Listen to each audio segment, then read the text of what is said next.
suamiku meminta cerai. Pada hari sidang di pengadilan, putriku yang berusia 7 tahun bertanya kepada hakim, "Bapak Hakim, bolehkah saya menunjukkan sebuah rahasia yang tidak diketahui oleh ibu saya?" Hakim itu mengangguk. Saat video mulai diputar, seluruh ruang sidang menahan napas. Hari itu, di dalam ruang sidang yang sempit dan dingin, aku duduk di kursi terdakwa, kedua tanganku saling bertaut, ku genggam begitu erat hingga buku-buku jariku memutih. Di seberangku, duduk Bima, suamiku, dalam balutan setelan jas yang disetrika rapi.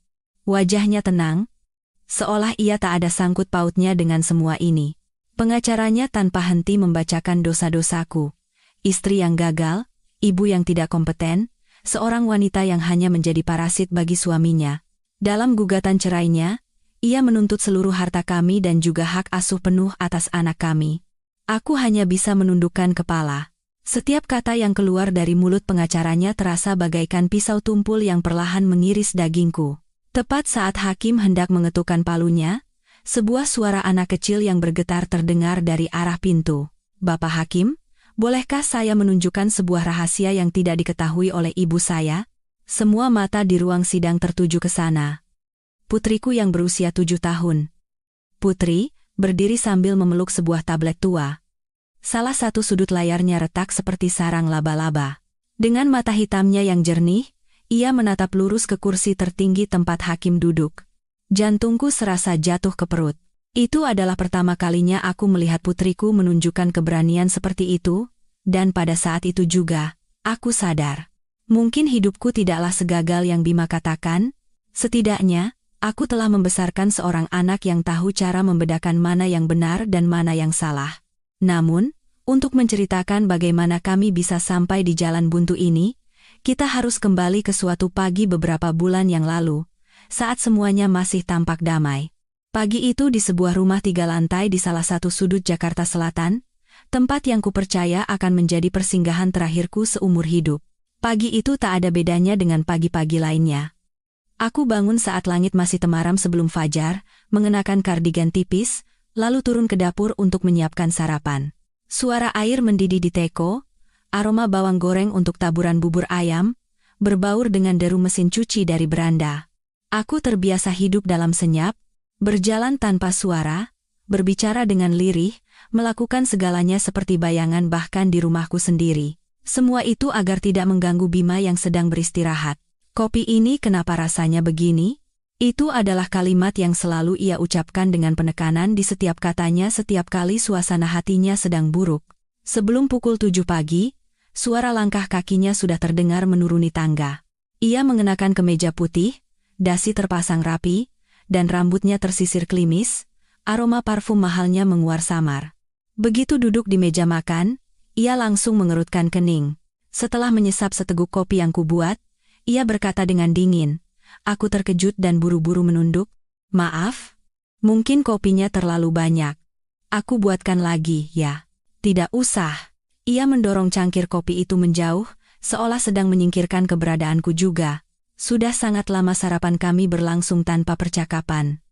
Tatapan hangat dan senyuman juga sudah lama sirna. Aku masih ingat kata-katanya di masa-masa awal pernikahan kami, saat ia duduk di meja makan ini sambil menggenggam tanganku. "Dewi, kamu di rumah saja. Istirahat. Biar aku yang cari nafkah." Saat itu, dengan naifnya aku percaya bahwa kata-kata itu adalah janji kebahagiaan. Baru belakangan aku sadar, itu tak ubahnya sebuah vonis agar aku melepaskan karierku, penghasilanku, dan diriku sendiri. "Putri belum bangun?" tanyanya, matanya masih terpaku pada ponsel pintarnya. "Sudah, lagi mandi. Hari ini, bisakah kamu yang antar Putri ke sekolah?" Dengan enggan, ia hanya bergumam. Beberapa saat kemudian, Putri berlari menuruni tangga dengan tas punggung di bahunya, rambut dikuncir 2, dan mengenakan seragam SD yang rapi.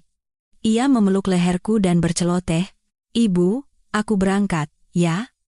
Hari ini di pelajaran seni, aku mau gambar rumah kita yang paling cantik." Aku tersenyum sambil mengelus rambutnya yang lembut. "Rumah kita kan selalu cantik. Soalnya ada Putri di sini." Baru setelah mendengar suara putriku, Bima mengangkat kepala dan memaksakan seulas senyum ramah. "Sini, sayang. Cepat sarapan, nanti berangkat sama ayah. Aku berdiri di samping, memandangi ayah dan anak itu. Sepotong hatiku terasa hangat, namun di saat yang sama juga perih. Ia seolah hanya bisa bersikap ramah ketika ada anak kami. Di matanya, aku sudah lama tak ada bedanya dengan kursi atau meja makan di rumah ini. Setelah mereka berdua pergi, rumah yang luas ini tiba-tiba terasa begitu kosong dan asing. Aku membereskan meja, mencuci piring, memasukkan pakaian ke mesin cuci, mengepel lantai, dan menyirami tanaman. Aku melakukan semuanya seperti mesin, sambil memendam satu harapan kecil. Harapan bahwa jika rumah ini cukup bersih, jika masakanku cukup lezat, dan jika aku cukup baik dan pendiam, suatu saat nanti ia akan kembali seperti dulu. Siang itu, aku menyetir mobil untuk menjemput Putri di sekolah. Begitu masuk ke mobil, ia langsung berceloteh dengan gembira. "Ibu, tadi aku gambar ibu jadi ibu tercantik di kelas, terus dapat 3 bintang dari bu guru." Aku tertawa. Ibu tercantik di kelas dalam gambaran anakku, seperti apa rupanya? Seorang wanita dengan rambut yang diikat seadanya, tangan yang selalu berbau sabun cuci piring, dan pakaian yang selalu berupa daster longgar. Siapa yang akan menyebutku cantik? Tapi di mata anakku, ibunya adalah yang terbaik. Memikirkan itu saja sudah membuat tenggorokanku tercekat. Saat tiba di gerbang rumah, dan sedang mencari kunci, seorang kurir menghentikan motornya di depan rumah kami dan berseru, "Dengan Ibu Dewi Lestari?" Ada surat tercatat. Aku heran. Aku tidak sedang memesan apapun, dan kerabat jauh juga tidak mungkin mengirim surat. Saat menerima amplop coklat tebal itu, aku merasakan firasat buruk. Di sudut kiri atas amplop, tercetak nama sebuah firma hukum di kawasan SCBD Jakarta. Pasti salah alamat, gumamku pada diri sendiri. Sambil berusaha tersenyum ceria, aku berkata pada Putri, "Sayang, naik ke kamar ganti baju." "Ya, nanti ibu panaskan sup buat Putri." Putri berlari kecil ke lantai 2. Aku duduk sendirian di sofa, dengan tangan gemetar membuka amplop itu. Beberapa lembar kertas putih meluncur keluar. Beberapa kata yang dicetak tebal di baris pertama menusuk mataku. Gugatan perceraian. Aku membeku seketika. Pandanganku terpaku pada baris di bawahnya. Penggugat, Bima Santoso. Tergugat, Dewi Lestari. Dunia seakan berputar. Suara kendaraan di jalanan terdengar menjauh, hanya menyisakan detak jantungku yang berdebar kencang di telinga. Aku membaca baris demi baris. Semakin kubaca, punggungku semakin terasa dingin. Dalam gugatan itu, Bima menuduhku tidak memenuhi kewajiban sebagai istri dan ibu, tidak mampu mengelola keuangan, dan sering menunjukkan sikap emosional yang tidak stabil yang dikhawatirkan dapat berdampak buruk pada perkembangan psikologis anak. Pengacaranya menuntut agar ia mendapatkan hak asuh penuh atas anak kami, serta rumah yang kami tinggali dan seluruh uang di rekening bank atas namanya. Alasannya, semua aset tersebut diperoleh dari penghasilan suami, sementara istri tidak memberikan kontribusi ekonomi apapun. Aku tertawa hampa. Tenggorokanku terasa kering dan sakit. Selama 10 tahun terakhir, memasak, mencuci, merawat anak saat sakit, begadang saat ia pulang mabuk, semua waktu itu, di matanya, bernilai 0. Aku tidak tahu sudah berapa lama aku terduduk di lantai ruang tamu yang dingin. Surat gugatan itu berserakan di sekelilingku. Suara pintu depan terbuka membuatku terkejut dan mengangkat kepala. Bima pulang lebih awal dari biasanya. Ia berdiri di ambang pintu, melihat kertas-kertas yang jatuh di dekat kakiku, tapi sama sekali tidak terkejut. Tatapannya begitu tenang, nyaris kejam. Ini maksudnya apa?" Suaraku keluar dengan serak. Sambil melepas sepatunya dan menggantungkan jasnya, ia berjalan masuk perlahan seolah sedang menceritakan kisah yang sudah dihafalnya. "Kalau sudah kamu baca, harusnya kamu tahu. Aku mau cerai, semuanya sudah kupercayakan pada pengacara, kamu tinggal tanda tangan saja." "Kenapa? Apa salahku?" Ia menoleh ke arahku, sudut bibirnya membentuk senyum dingin. "Kamu itu istri yang gagal dan ibu yang gagal. Rumah berantakan sedikit, anak menangis beberapa kali, kamu langsung marah-marah, menangis, cengeng. Aku sudah lelah dengan wanita yang hanya bisa bergantung padaku sepertimu." Aku menggelengkan kepala. Seolah dengan menggelengkan kepala sekuat tenaga, Mimpi buruk ini akan hilang. Aku berhenti kerja atas maumu, membesarkan anak di rumah atas maumu, berhemat sedikit demi sedikit atas maumu, dan sekarang kamu bilang aku jadi beban? Ya, benar. Ia mengangkat bahu. Dan keputusanku sudah bulat. Gugatannya sudah didaftarkan. Ini yang terbaik untuk kita berdua. Tanda tangani saja. Nanti setelah selesai di pengadilan, akan kuberikan sedikit uang pesangon. Pergilah kemanapun kamu mau. Aku menatapnya. Pria yang beberapa tahun lalu berlutut untuk melamarku sepertinya sudah lama mati. Yang berdiri di hadapanku sekarang adalah orang asing yang dingin dan penuh perhitungan. Bahkan pada saat itu, aku tidak pernah membayangkan bahwa ia telah menyiapkan jebakan yang jauh lebih banyak. Dan aku akan didorong ke jalan buntu di pengadilan negeri ini. Tapi aku tidak pernah bermimpi bahwa yang akan menyelamatkanku adalah seorang anak berusia 7 tahun yang bahkan belum lancar membaca, dan sebuah tablet tua dengan layar retak yang selalu dipeluknya setiap malam.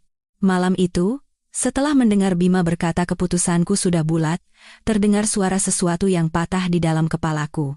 Itu bukan sekadar pernikahan, itu adalah 10 tahun masa mudaku, 10 tahun kepercayaanku, semua yang pernah kucurahkan untuk satu orang. Aku terduduk lemas di lantai, mendengar suara pintu kamar mandi yang ditutup, suara air mengalir, dan suara ia sedang berbicara di telepon dengan seseorang. Suaranya terdengar pelan dan ceria, seolah tidak tahu bahwa istrinya sedang menangis hanya beberapa meter darinya. Putri sudah tidur lebih awal hari itu. Ia masih memeluk bantal dan bonekanya dengan polos, terhanyut dalam dunianya sendiri. Aku berdiri di ambang pintu kamarnya, memandanginya. Hatiku sakit sekaligus iba. Aku ingin memeluknya erat dan mengatakan bahwa suatu saat nanti, mungkin ibu tidak bisa bersamanya lagi, tapi tenggorokanku tercekat, tak ada kata yang bisa keluar. Malam itu aku tidak bisa tidur. Aku duduk di sofa, membentangkan surat gugatan cerai di atas meja, membacanya berulang kali seolah sedang menyiksa diriku sendiri. Setiap kali membacanya, luka baru terungkap. Kata-kata seperti tidak stabil secara emosional, tidak mampu mengasuh, risiko bagi perkembangan psikologis anak membuatku bergidik. Aku teringat bagaimana aku menggendongnya setiap kali ia demam, bagaimana aku mondar-mandir semalaman sambil memeluknya saat ia batuk, bagaimana kami berdua duduk melipat pesawat kertas di suatu sore yang hujan dan ia tertawa riang. Dan sekarang, semua itu diputarbalikkan menjadi risiko dan ancaman. Menjelang fajar, aku baru bisa memejamkan mata. Saat ku buka mata, sinar matahari sudah memenuhi ruangan. Tiba-tiba aku tersadar. Jika aku diam saja, ia akan merebut Putri dan juga rumah ini. Aku tidak bisa hanya duduk dan menangis. Aku harus mencari cara untuk melawan, sekecil apapun kemungkinannya. Aku mengobrak-abrik laci dan menemukan dompet kulit tua. Kuhitung beberapa lembar uang yang tersisa. Selama beberapa tahun terakhir, Bima hanya memberiku uang belanja bulanan secukupnya, dan mencatat setiap pengeluaran dengan teliti. Aku tidak punya penghasilan maupun tabungan darurat. Satu-satunya harapanku adalah rekening bank atas nama bersama kami, yang pernah ia katakan untuk disimpan sebagai dana darurat. Aku membuka ponsel dan masuk ke aplikasi mobile banking. Saat saldo muncul di layar, tanganku langsung terasa dingin. Angka 00 terlihat dengan jelas. Tak percaya, aku memeriksa riwayat transaksi. Selama beberapa bulan terakhir, ia secara diam-diam dan rutin mentransfer sejumlah besar uang ke rekening lain. Transaksi terakhir terjadi 3 hari yang lalu, sisa uang terakhir pun telah ditarik. Sebelum melayangkan gugatan cerai, ia sudah memblokir semua jalan keluarku. Aku menangis terseduh-seduh di siang bolong. Ponsel terlepas dari tanganku dan jatuh ke lantai. Tepat saat itu, terdengar ketukan pelan di pintu kamar, disusul suara Putri yang serak. "Ibu, belum buat sarapan?" Aku buru-buru menyeka air mata dan memaksakan diri untuk bangkit. "Iya sayang, ibu buatkan sekarang. Putri mandi dulu, ya?" Aku menyembunyikan surat gugatan itu jauh di dalam laci dan berpura-pura tidak terjadi apa-apa. Di meja makan, Bima masih duduk dengan tenang sambil membaca berita di ponselnya. Saat aku meletakkan semangkuk bubur hangat di hadapannya, ia bahkan tidak menatapku dan bertanya dengan dingin, "Kalau ada waktu hari ini, temui saja pengacaramu. Aku tidak mau masalah ini berlarut-larut, lebih cepat lebih baik." Aku merasakan tanganku yang memegang sendok berkeringat. Aku tidak punya uang untuk menyewa pengacara. Ia tersenyum sinis. Kalau begitu lebih bagus. Tidak rumit. Kamu tinggal tanda tangan surat kesepakatan yang sudah disiapkan pihak kami. Tidak perlu buang-buang waktu sampai ke pengadilan. Kan? Mengingat hubungan kita selama ini, aku akan memberimu sedikit kompensasi. Caranya menekankan kata hubungan membuatku merinding. Putri yang duduk di samping kami menatap ayah dan ibunya bergantian dengan tatapan cemas. Aku berusaha tersenyum padanya, tapi anak berusia 7 tahun tidak mungkin tidak merasakan udara berat yang memenuhi rumah. Hari itu, setelah ayah dan anak itu pergi, aku memberanikan diri menelepon Rina, seorang teman lama. Sebelum menikah, kami bekerja bersama di sebuah perusahaan kecil. Setelah aku berhenti bekerja, Rina melanjutkan studinya, dan sekarang bekerja sebagai staf di sebuah lembaga bantuan hukum. Setelah aku menjelaskan situasinya secara singkat, Rina terdiam sejenak, lalu berkata dengan suara prihatin, "Dewi, ini bukan masalah sederhana, tapi kita tidak bisa membiarkan dia mengusirmu tanpa apa-apa. Aku akan kenalkan kamu dengan seorang pengacara yang kukenal. Beliau sering menangani kasus-kasus perempuan yang kurang beruntung, dan biaya jasanya bisa lebih fleksibel. Kamu bisa datang hari ini." Aku segera melirik jam. Sudah hampir pukul 10 pagi. Jantungku berdebar kencang. Iya, aku akan datang.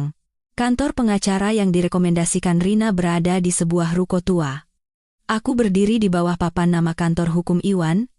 Rekan yang sudah pudar, diliputi rasa cemas dan takut. Terbayang di kepalaku gambaran perempuan-perempuan berpenampilan lusuh menggendong anak sambil menangis di depan gerbang pengadilan. Aku tidak pernah menyangka suatu saat nanti aku akan bernasib sama, mencari seseorang yang bisa menyelamatkanku dari suamiku sendiri. Pak Iwan, sang pengacara, adalah seorang pria berusia sekitar 50-an, bertubuh tegap dengan mata yang kecil namun tajam. Ia mendengarkan ceritaku tanpa menyela, sesekali menanyakan beberapa detail dan mencatatnya dengan teliti. Saat tenggorokanku tercekat dan aku tidak bisa melanjutkan cerita, ia menyodorkan tisu dan berkata dengan pelan, "Ceritakan saja semuanya pelan-pelan. Di sini tidak ada yang akan menghakimi Anda." Aku menceritakan tentang surat gugatan cerai, rekening bank yang kosong, dan tuduhan Bima bahwa aku tidak stabil secara emosional dan tidak layak mengasuh anak. Aku juga menceritakan semua hal yang terjadi belakangan ini, seperti ia yang jarang pulang, kemejanya yang berbau parfum asing, dan kebiasaannya menerima telepon di beranda tengah malam. Hal-hal yang dalam hatiku curigai, namun selalu kutepis dengan pikiran laki-laki memang begitu kalau bersosialisasi, jangan berprasangka buruk. Pak Iwan terdiam sejenak, berpikir dalam, lalu berkata, "Dari apa yang Anda ceritakan, sepertinya suami Anda telah mempersiapkan ini dengan sangat rapi. Ia mengalihkan semua aset, menimpakan semua tanggung jawab finansial kepada Anda, lalu menciptakan citra bahwa Anda adalah istri yang tidak berguna dan ibu yang tidak stabil. Pasti ada pengacara handal di belakangnya, pertarungan hak asuh putri akan menjadi sangat sengit." Aku menelan ludah. Saya tidak butuh harta. Sungguh, rumah atau uang, saya bisa memulainya lagi dari awal, tapi saya tidak bisa kehilangan putri. Tolong bantu saya mempertahankan anak saya. Pak Iwan menatap mataku lurus, lalu berkata dengan perlahan namun tegas, "Mempertahankannya atau tidak, itu tidak hanya bergantung pada pengacara, tapi juga pada diri Anda sendiri. Bergantung pada kebenaran, pertama, kita harus memeriksa bukti apa saja yang mereka ajukan. Dan Anda harus mengingat dengan jelas setiap momen di mana suami Anda merekayasa situasi. Jangan merasa Anda berada di pihak yang lemah. Kebenaran selalu menjadi senjata terkuat. Masalahnya hanya, apakah kita punya keberanian untuk mengungkapkannya?" Aku mengangguk, tapi hatiku masih kalut. Aku punya keberanian, tapi tidak punya bukti. Rekening kosong, foto rumah berantakan saat aku terbaring sakit, tagihan kartu kredit atas namaku, dan prasangka masyarakat yang berpikir apa sih yang diketahui perempuan rumahan, emosional dan lemah. Semuanya merugikanku. Malam itu saat aku pulang, pemandangan di ruang tengah membuat jantungku seakan berhenti berdetak. Bima duduk di tengah ruangan, di tangannya ada sebuah tablet baru yang berkilauan, Putri duduk di samping ayahnya dengan mata berbinar. Terima kasih, Ayah. Mainan ini bagus sekali. Ia mengelus kepala anaknya. Ini bukan mainan. Ini hadiah dari ayah untuk anak yang baik. Nanti kalau Putri tinggal sama ayah akan belikan yang lebih bagus lagi. Ayah sudah pasang beberapa game dan program belajar bahasa Inggris juga. Aku berdiri di ambang pintu, merasakan hawa dingin menjalari punggungku. Kalimat nanti kalau Putri tinggal sama ayah terdengar seperti ancaman di telingaku. Ia menatapku, sedikit mengangkat sudut bibirnya. Suaranya terdengar datar. Benar? Kan? Akulah orang yang bisa menjamin masa depan anak. Sementara kamu hanya bisa berputar-putar di dapur. Pikirkan baik-baik. Malam itu setelah Putri tidur, aku masuk ke kamarnya untuk menyelimutinya. Lampu tidur berwarna kuning pucat, menerangi wajahnya yang bulat. Begitu damai hingga membuat hatiku perih. Saat membungkuk, aku tak sengaja melihat ada yang mengganjal di bawah bantalnya. Perlahan kuangkat, dan betapa terkejutnya aku menemukan tablet tua dengan layar retak yang kukira sudah dibuang setelah ia mendapatkan yang baru. Putri memeluknya erat seolah itu adalah benda rahasia. Aku tidak ingin membangunkannya, jadi aku hanya mengelus tangannya lembut. Sebuah pikiran samar melintas di benakku. Kenapa ia tetap memilih yang lama ini, padahal yang baru lebih bagus dan lebih cepat, tapi rasa lelah segera menyerangku. Aku menghela napas dan mendorong kembali tablet itu ke bawah bantalnya. Saat itu aku tidak tahu bahwa di dalam tablet tua dengan layar retak yang kuanggap rongsokan itu, tersimpan sebuah video yang diam-diam direkam oleh Putri. Sebuah video yang akan membalikkan seluruh jalannya persidangan dan mengungkap wajah asli Bima serta wanita yang bersembunyi di belakangnya. Dan akhirnya, pada hari persidangan, putri kecilku itu akan berkata di hadapan hakim, "Bapak Hakim, bolehkah saya menunjukkan sebuah rahasia yang tidak diketahui oleh ibu saya?" Dan membuat seluruh ruang sidang terdiam. Beberapa hari berikutnya terasa seperti berjalan dalam kabut. Meskipun tinggal di rumah sendiri, aku selalu merasa seperti berjalan di atas lapisan es tipis. Salah satu langkah saja, aku bisa jatuh ke jurang. Bima masih bersikap seolah tidak terjadi apa-apa, pergi pagi dan pulang malam, sesekali membelikan barang-barang baru untuk Putri. Anakku senang, tapi juga bingung. Melihatnya, hatiku teriris. Aku tahu ia sedang perlahan-lahan menarik anak kami ke pihaknya dengan uang, hadiah, dan kata-kata manis yang disengaja. Setiap hari, selagi Putri di sekolah, aku pergi ke kantor Pak Iwan untuk melengkapi kesaksian dan memeriksa setiap detail dari gugatan pihak Bima. Semakin kubaca, semakin aku merinding. Mereka telah membentuk citra diriku sebagai wanita yang labil, mudah marah, dan tidak bisa mengendalikan emosi. Seorang ibu yang jorok dan tidak bertanggung jawab. Foto dapur yang berantakan saat aku terbaring sakit karena demam tinggi pun diajukan sebagai bukti. Pak Iwan menunjuk satu persatu dokumen itu dan berkata, "Semua ini adalah klaim sepihak. Jika kita tidak bisa membantahnya dengan baik, posisi Anda akan sangat sulit." Pengadilan biasanya cenderung memprioritaskan pihak yang memiliki penghasilan stabil dan citra yang aman. Di persidangan nanti, Anda harus menjaga ketenangan semaksimal mungkin. Mendengar itu, dadaku berdebar kencang. Membayangkan berdiri di kursi terdakwa dan berhadapan dengan Bima saja sudah membuatku sesak napas. Aku takut tidak bisa menahan emosi dan menangis, takut mereka akan memanfaatkan kelemahanku untuk menimpakan kesalahan padaku. Setiap malam aku tidak bisa tidur nyenyak. Aku menoleh ke arah Putri yang tidur pulas di sampingku dan berpikir, bagaimana jika aku benar-benar kalah? Bagaimana jika suatu saat nanti aku hanya bisa bertemu anakku di akhir pekan, atau bahkan harus menyaksikan ia tumbuh di rumah ayahnya yang telah menipu keluarganya? Ketakutan itu begitu berat hingga aku harus menggigit lenganku beberapa kali agar tetap waras. Suatu malam, Bima pulang sangat larut.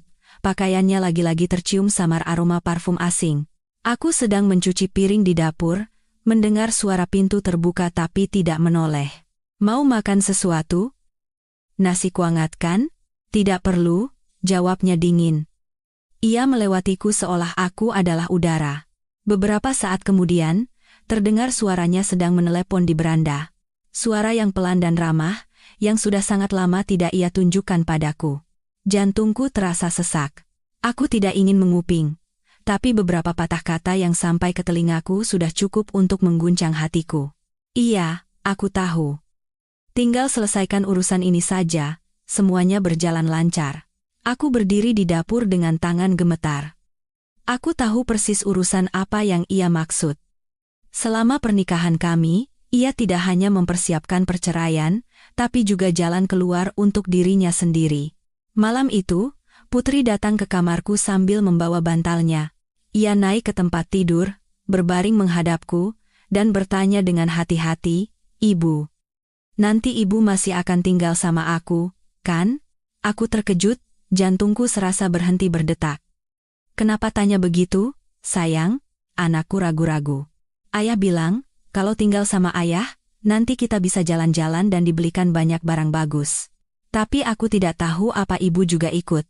Rasanya seperti ada yang meremas jantungku. Aku menahan air mata sekuat tenaga sambil mengelus punggungnya. Dimanapun Putri berada, ibu akan ada di sana. Ibu tidak akan meninggalkan Putri. Putri terdiam sejenak, lalu berbisik, "Tapi ayah bilang, ibu sering sedih dan menangis. Jadi kalau aku tinggal sama ayah, ibu tidak akan terlalu capek." Aku memejamkan mata erat-erat. Ia telah mengatakan hal seperti itu pada anakku. Secara tidak langsung, ia menanamkan pemikiran di benak Putri bahwa meninggalkan ibu adalah demi kebaikan sang ibu. Bagaimana anak berusia 7 tahun bisa membedakan mana yang benar dan mana yang bujukan licik? Aku memeluknya lebih erat. Ibu sedih karena takut kehilangan Putri. Tapi selama Putri ada di samping ibu tidak akan sedih lagi. Putri hanya mengangguk pelan tanpa menjawab.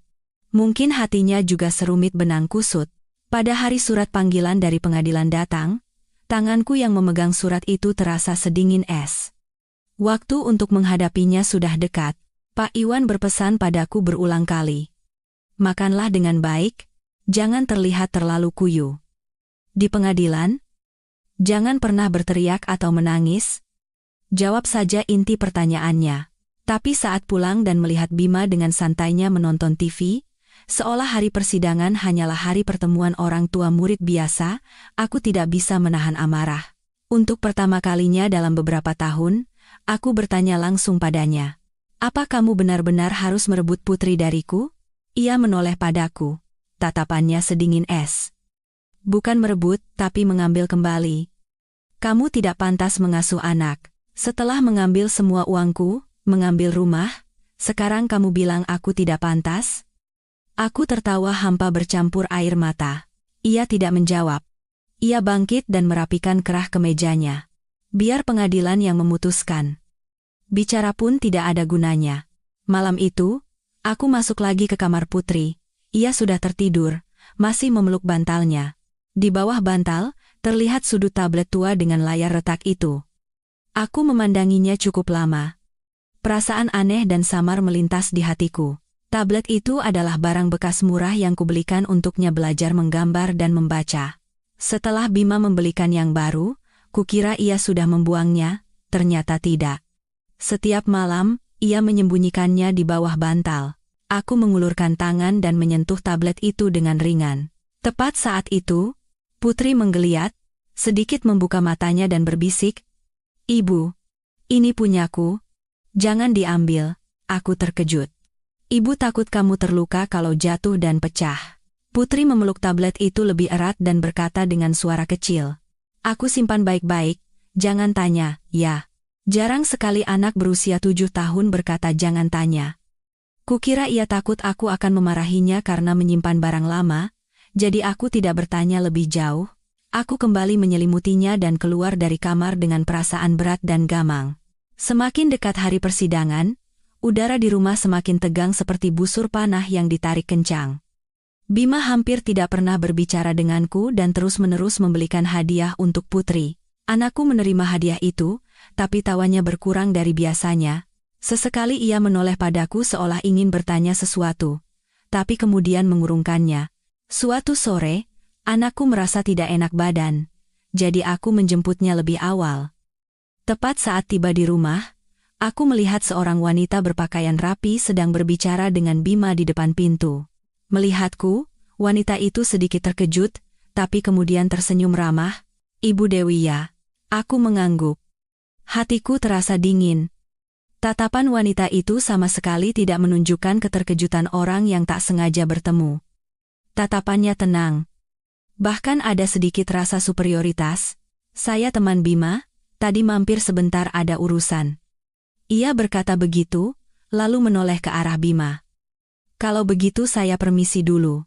Bima tidak mengantarnya, hanya memandangi kepergiannya. Setelah wanita itu hilang dari pandangan, aku masih termangu di depan pintu. Ia menoleh dan mengerutkan kening. Kenapa berdiri menghalangi jalan? Siapa dia? Ia mencibir. Bukan urusanmu. Kata-kata itu seperti belati yang menusuk jantungku. Selama 10 tahun pernikahan, bahkan saat aku masih menjadi istri sahnya, semua yang berhubungan dengannya sudah bukan lagi urusanku. Malam itu aku tidak berbicara apa-apa lagi. Aku hanya diam-diam membereskan kamar Putri dan menyiapkan pakaiannya untuk berjaga-jaga jika harus ke pengadilan. Saat sedang melipat baju, aku tak sengaja melihat laci meja belajarnya sedikit terbuka. Di dalamnya, selain buku gambar, ada tablet tua itu. Tanpa sadar aku mengambilnya. Layarnya retak seperti sarang laba-laba, tapi masih bisa menyala. Di layar, tampak ikon-ikon warna-warni yang disukai anak-anak. Saat hendak meletakkannya kembali, mataku menangkap sebuah folder aneh yang hanya ditandai dengan satu titik kecil tanpa nama. Aku ragu sejenak. Jantungku berdebar anehnya lebih kencang. Lalu aku menekannya. Di dalamnya ada sebuah klip video pendek. Tanggalnya tercatat hampir 2 bulan yang lalu. Thumbnail video itu tampak samar. Sudut pandangnya rendah, seperti direkam dari belakang sesuatu. Tepat saat itu aku merinding. Entah kenapa, aku punya firasat bahwa di dalam tablet tua dengan layar retak ini, tersembunyi sesuatu yang sangat penting, sesuatu yang bahkan aku sebagai ibunya sama sekali tidak tahu. Tapi sebelum sempat membukanya, sebuah suara kecil terdengar dari belakangku. Ibu, aku terperanjat dan menoleh. Putri berdiri di ambang pintu, menatapku dan tablet di tanganku dengan mata yang dipenuhi campuran rasa takut dan cemas. Aku terlonjak kaget dan menoleh. Putri berdiri di ambang pintu, berpegangan pada kusen kayu. Kedua matanya yang bulat tertuju padaku dan tablet di tanganku, dan di matanya ada ketakutan yang belum pernah kulihat sebelumnya darinya. Seketika jantungku berdebar kencang, seolah aku baru saja menyentuh area terlarang yang mati-matian ia sembunyikan. Ibu cuma lihat sebentar, kok. Kenapa kamu takut sekali? Aku merendahkan suaraku, berusaha setenang mungkin. Putri menggelengkan kepala. Matanya berkaca-kaca. Ibu, jangan dibuka. Itu bukan direkam untuk dilihat ibu. Aku mendekatinya, meletakkan tablet itu di atas meja, dan berlutut agar sejajar dengan matanya, dengan kedua tangan. Aku memegang bahu kecilnya dengan lembut. Coba katakan pada ibu. Ada apa di dalam sini sampai Putri jadi cemas begini? Apa ayah yang suruh sembunyikan? Anakku menggigit bibirnya erat-erat. Aku bisa merasakan bahunya bergetar halus. Setelah beberapa saat, Putri berbisik dengan suara yang nyaris tak terdengar. Bukan ayah. Aku yang rekam diam-diam. Rekam diam-diam? Aku membeku. Putri mengangguk sambil menangis. Waktu itu aku tidak bisa tidur, jadi aku cari ayah. Ayah lagi bicara sama seorang tante di ruang tamu. Aku dengar namaku disebut, jadi aku takut dan bersembunyi di belakang sofa. Setiap kata yang diucapkannya seperti jarum yang menusuk jantungku. Aku nyaris tidak bisa bernapas dan bertanya pelan, "Tante itu, apa orang yang sama dengan yang ibu lihat di depan pintu beberapa hari yang lalu?" Putri mengangguk lagi. Pipinya sudah basah oleh air mata. Tante itu senyum sama ayah. Ayah juga pegang tangannya. Ayah bilang setelah cerai, aku harus tinggal sama ayah supaya rencananya berjalan lancar. Tante itu bilang akan membawaku ke rumah yang besar. Dan ibu, suara anakku tercekat, ia tidak bisa melanjutkan. Rasanya seperti ada yang menindih dadaku hingga aku tidak bisa bernapas. Ini bukan hanya perselingkuhan, ia bahkan berencana menggunakan putrinya yang berusia 7 tahun sebagai pion dalam permainan kotornya. Aku memeluk Putri erat-erat. Di dalam pelukanku, ia menangis terseduh-seduh. Aku pun ikut menangis. Air mataku membasahi bajunya. Tapi air mataku kali ini bukan lagi karena merasa teraniaya atau lemah. Ini adalah kepedihan seorang ibu untuk anaknya yang di usia begitu muda harus melihat apa yang tidak seharusnya ia lihat dan mendengar apa yang tidak seharusnya ia dengar. Jadi, apa yang kamu rekam? Tanyaku sangat pelan. Aku takut jika suaraku sedikit saja meninggi, ia akan kembali ketakutan. Putri ragu-ragu, lalu mengusap matanya dan berkata lirih. Ayah bilang ke tante itu, nanti di pengadilan, dia akan bilang kalau ibu sering memukul dan membentak aku, kalau ibu tidak normal, supaya aku bisa tinggal sama ayah. Aku terpaku.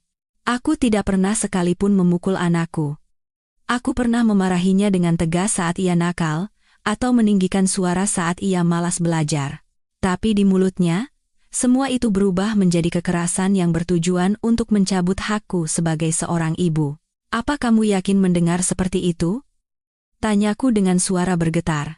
Putri mengangguk cepat. Aku takut sekali. Aku tidak berani bilang ke ibu. Aku takut ayah tahu dan mengambil tablet ini, jadi aku sembunyikan di bawah bantal. Aku menggenggam tangannya erat. Hanya satu pikiran yang berputar di kepalaku. Video ini bisa menjadi kunci untuk menyelamatkan diriku dan putriku dari skenario yang telah disusun Bima. Tapi di saat yang sama, aku takut. Takut menanamkan ketakutan yang lebih besar di hati anakku, takut menyeretnya ke dalam pertarungan orang dewasa. Aku menyeka air mata Putri dan berusaha tersenyum. Tidak apa-apa, sayang. Ibu akan jaga rahasia ini. Tidak ada yang boleh menyakiti Putri. Putri menatapku.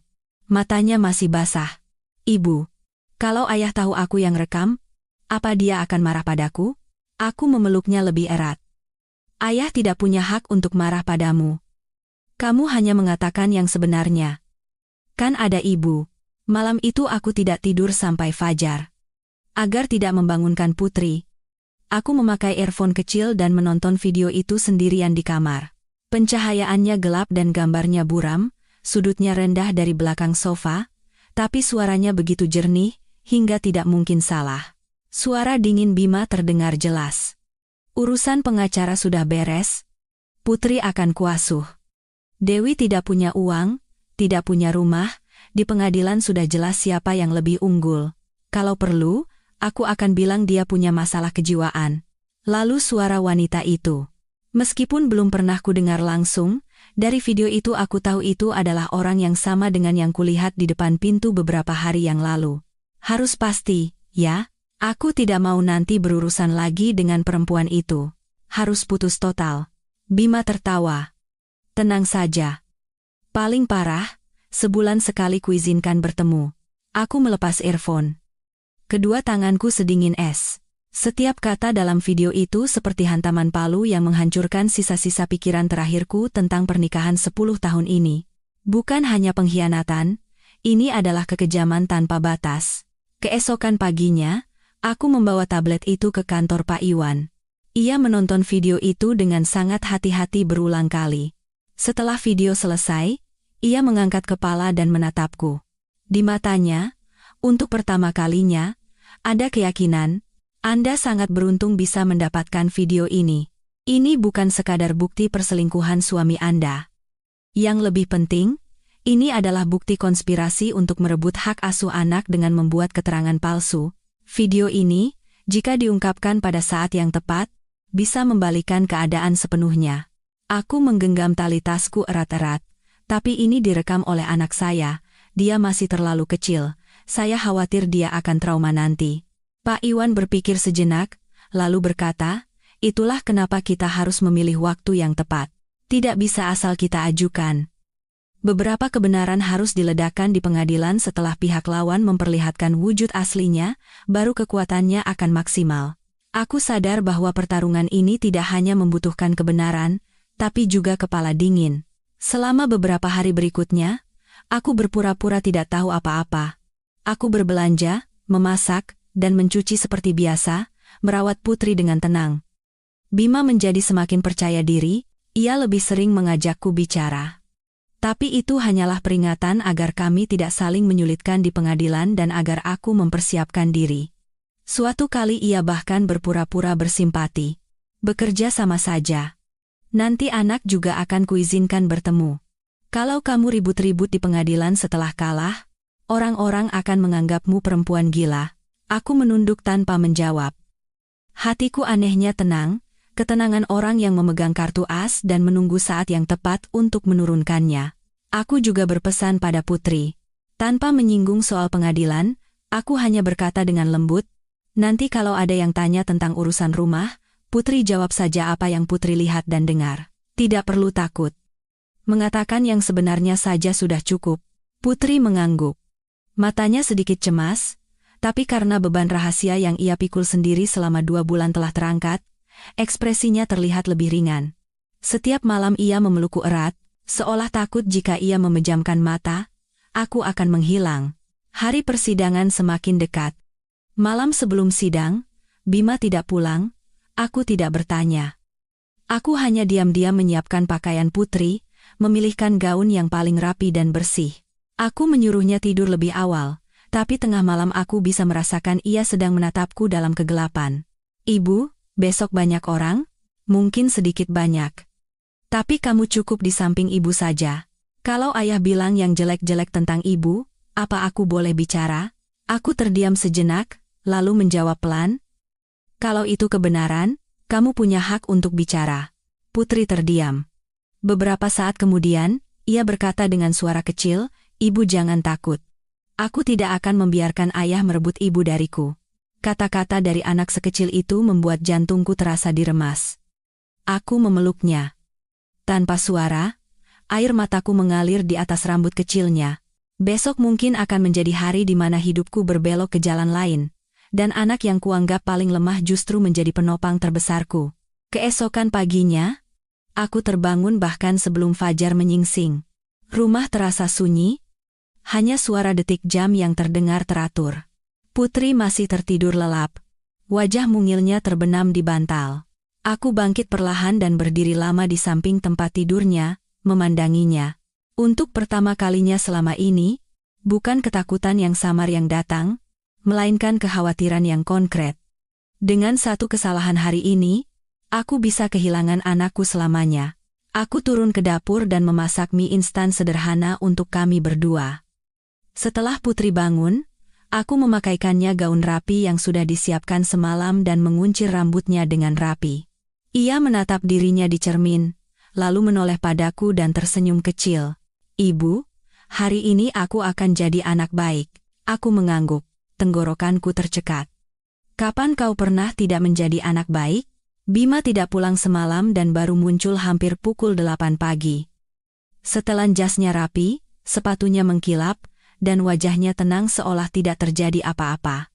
Ia menatap aku dan Putri dengan acuh tak acuh dan berkata, ayo berangkat. Nanti telat sidang. Aku tidak menjawab, hanya menggandeng tangan Putri dan mengikutinya. Mobil melaju dalam keheningan meninggalkan rumah yang pernah kuanggap sebagai tempat berlindung selamanya. Jalanan yang familiar terasa begitu asing. Putri duduk di kursi belakang, kedua tangan mungilnya tergenggam erat.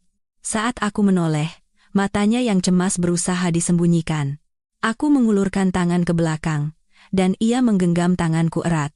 Di depan pengadilan, suasana terasa ramai namun hikmat, berbeda dengan jalanan yang bising di luar. Bima berjalan cepat menuju pintu utama seolah ini adalah wilayah kekuasaannya. Aku dan Putri mengikutinya dari belakang. Di depan tangga, aku melihat Pak Iwan. Ia mengangguk pelan padaku. Tatapannya yang tenang, gestur kecil itu, cukup untuk sedikit menenangkan hatiku yang bergejolak. Di dalam ruang sidang, kursi-kursi kayu berjejer, diterangi lampu putih yang dingin. Aku duduk di kursi terdakwa, Putri di sampingku. Kakinya tidak sampai ke lantai, jadi ia mengayunkannya pelan seperti kebiasaannya. Bima duduk di seberang, berdampingan dengan pengacaranya. Baru saat itu aku sadar, ia tidak pernah sendirian. Wanita yang beberapa hari lalu kulihat juga duduk di kursi belakang. Dengan riasan tebal, ia menatapku tajam. Saat hakim masuk, semua orang berdiri. Aku bisa merasakan jantungku berdebar kencang di dalam dada. Sidang dimulai. Pengacara pihak penggugat memulai argumennya dengan lancar, seolah membacakan naskah yang sudah dihafal. Mereka berbicara tentang konflik yang berkepanjangan, ketidakstabilan mental istri, dan lingkungan hidup yang tidak terjamin untuk anak. Mereka mengajukan foto dapur yang berantakan, rekaman telepon saat aku menangis pada seorang teman di tengah malam, dan struk belanja dengan kartu kredit atas namaku sebagai bukti. Setiap bukti disimpulkan dengan satu kesimpulan. Aku adalah orang yang tidak bisa mengambil keputusan dan tidak mampu mengasuh anak. Aku duduk mendengarkan semua itu. Tanganku bergetar halus. Aku ingin membantah, ingin berdiri dan berteriak bahwa satu dapur yang berantakan tidak bisa mendefinisikan hidup seseorang, bahwa air mata bukanlah bukti ketidakwarasan, bahwa uang yang kupakai adalah untuk keluarga, untuk anak, untuk makan sehari-hari. Tapi Pak Iwan sudah berpesan untuk hanya menjawab jika ditanya. Aku menggigit bibirku erat dan menelan semua kata. Saat giliran Bima, ia berdiri. Suaranya tenang, dan tatapannya tampak sedih seolah ia terpaksa melakukan hal yang menyakitkan. Saya sangat menyesal semua ini harus terjadi.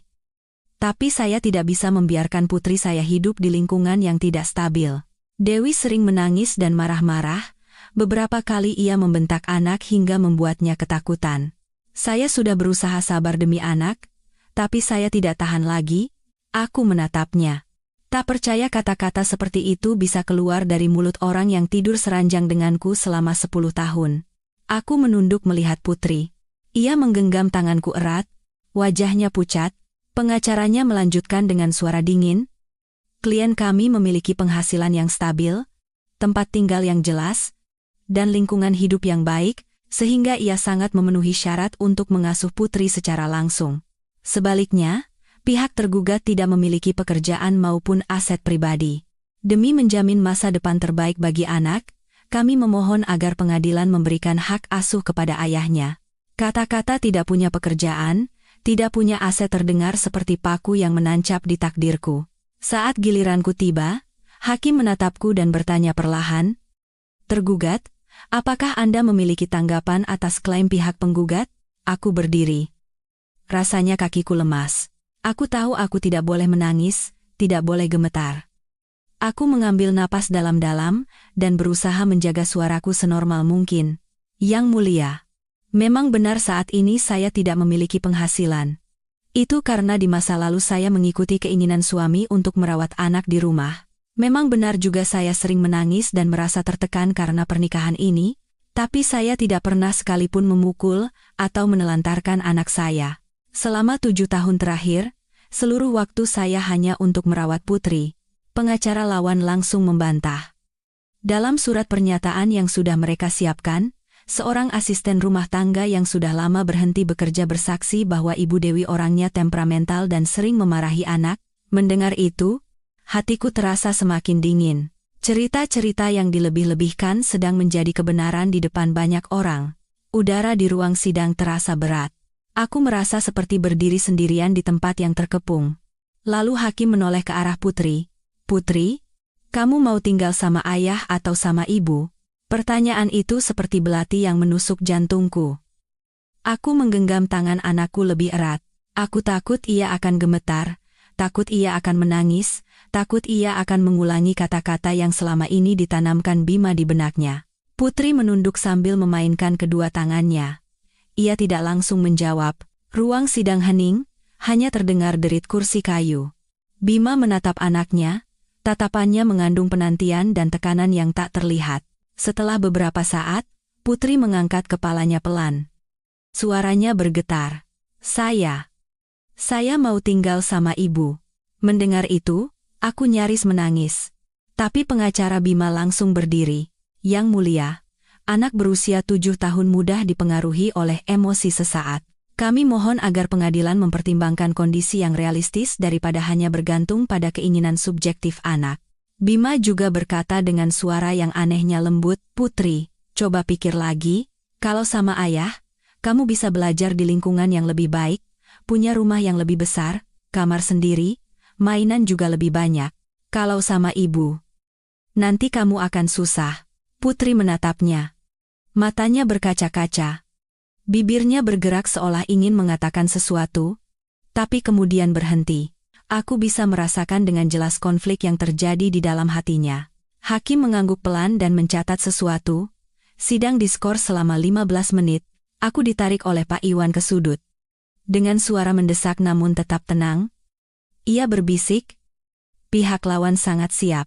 Hanya mengandalkan kesaksian dan keinginan putri, situasinya masih sangat tidak menguntungkan.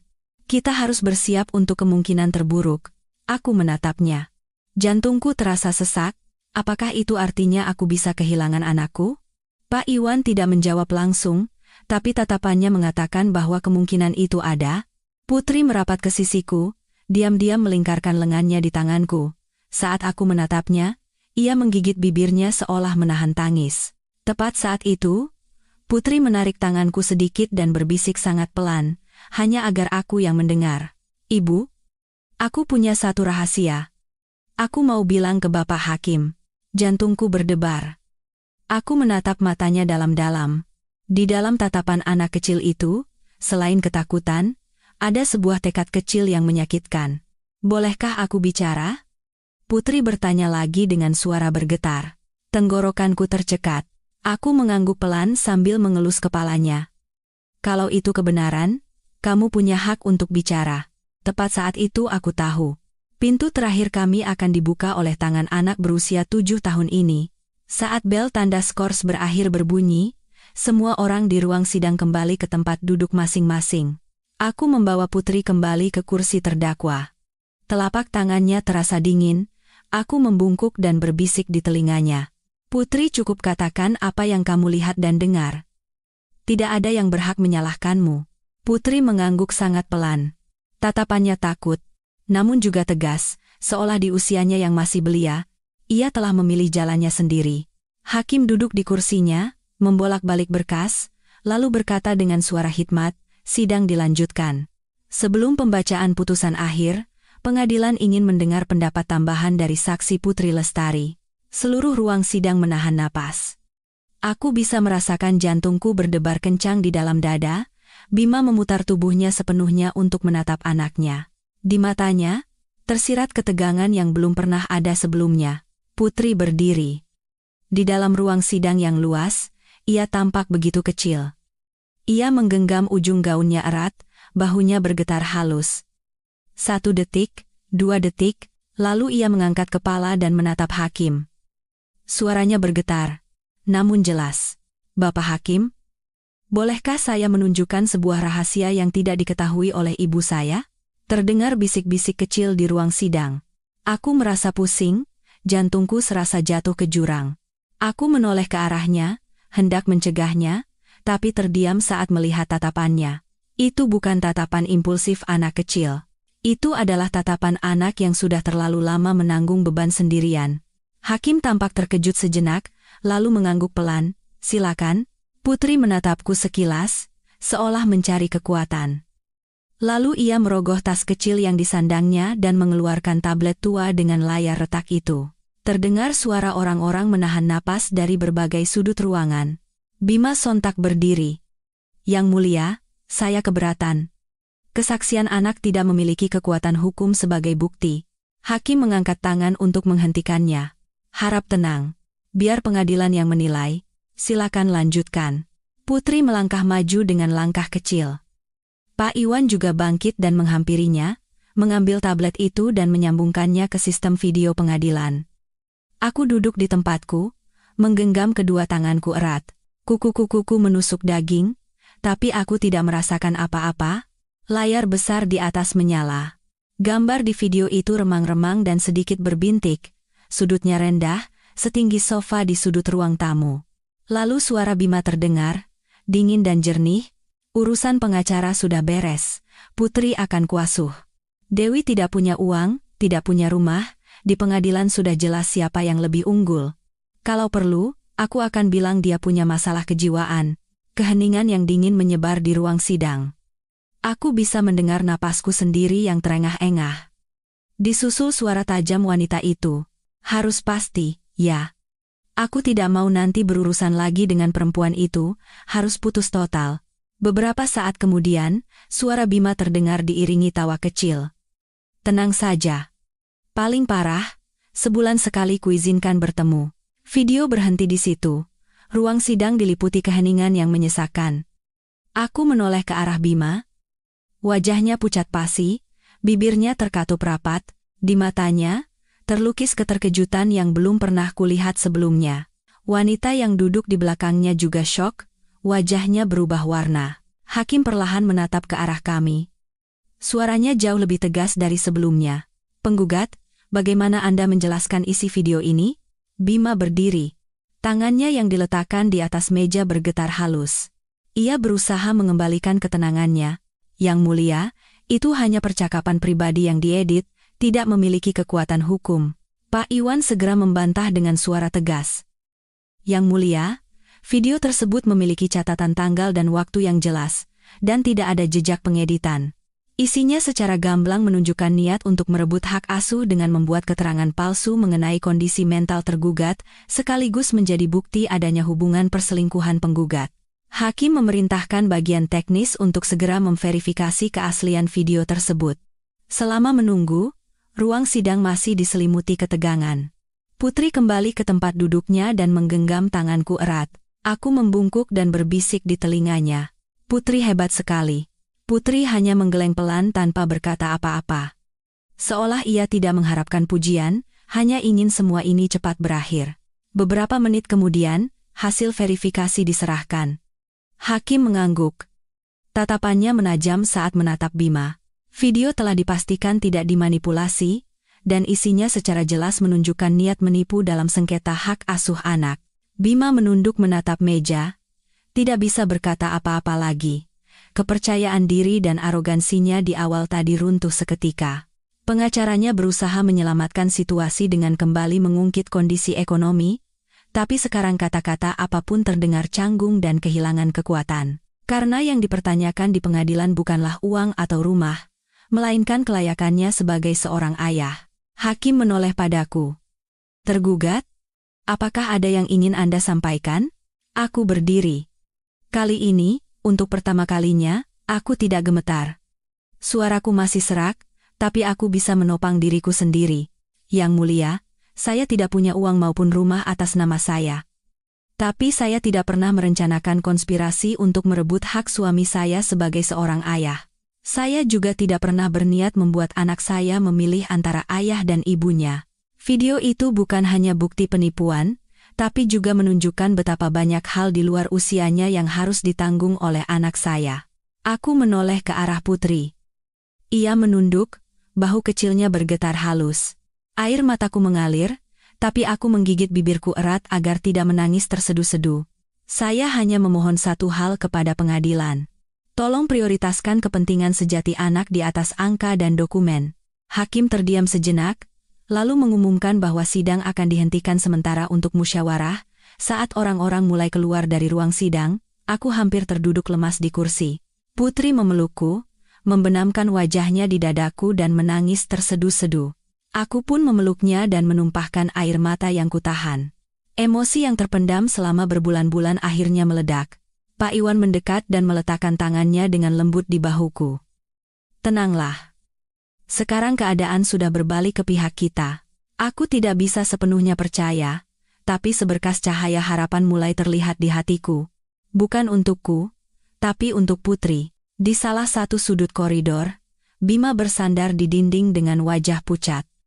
Wanita tadi sudah tidak ada lagi di sampingnya. Aku menatapnya sekali lagi. Pria yang pernah menjadi duniaku itu kini hanya berdiri dengan punggung yang tampak rapuh di bawah cahaya lampu koridor yang dingin. Untuk pertama kalinya dalam beberapa hari terakhir, aku tidak lagi takut padanya. Hanya ada kesedihan yang hening, seperti melihat sebuah mimpi lama yang telah hancur. Aku membungkuk dan mengelus kepala Putri. Capek? Ya? Putri menggelengkan kepala. Matanya masih merah, tapi ekspresinya terlihat lebih ringan. Aku cuma mau pulang. Aku tahu. Bagaimanapun hasilnya, anak ini telah tumbuh jauh lebih dewasa hanya dalam satu hari, sidang akan berlanjut. Putusan akhir belum keluar, tapi aku punya firasat. Sejak video itu diputar, takdirku dan Putri telah mulai berjalan ke arah yang berbeda. Pintu ruang musyawarah tertutup, memisahkan aku dan Putri dari tatapan tajam dan bisik-bisik menghakimi di luar koridor. Aku memeluk anakku, duduk di kursi kayu dingin yang bersandar di dinding. Hawa dingin dinding yang menembus pakaian tipisku tidak sedingin hawa di hatiku.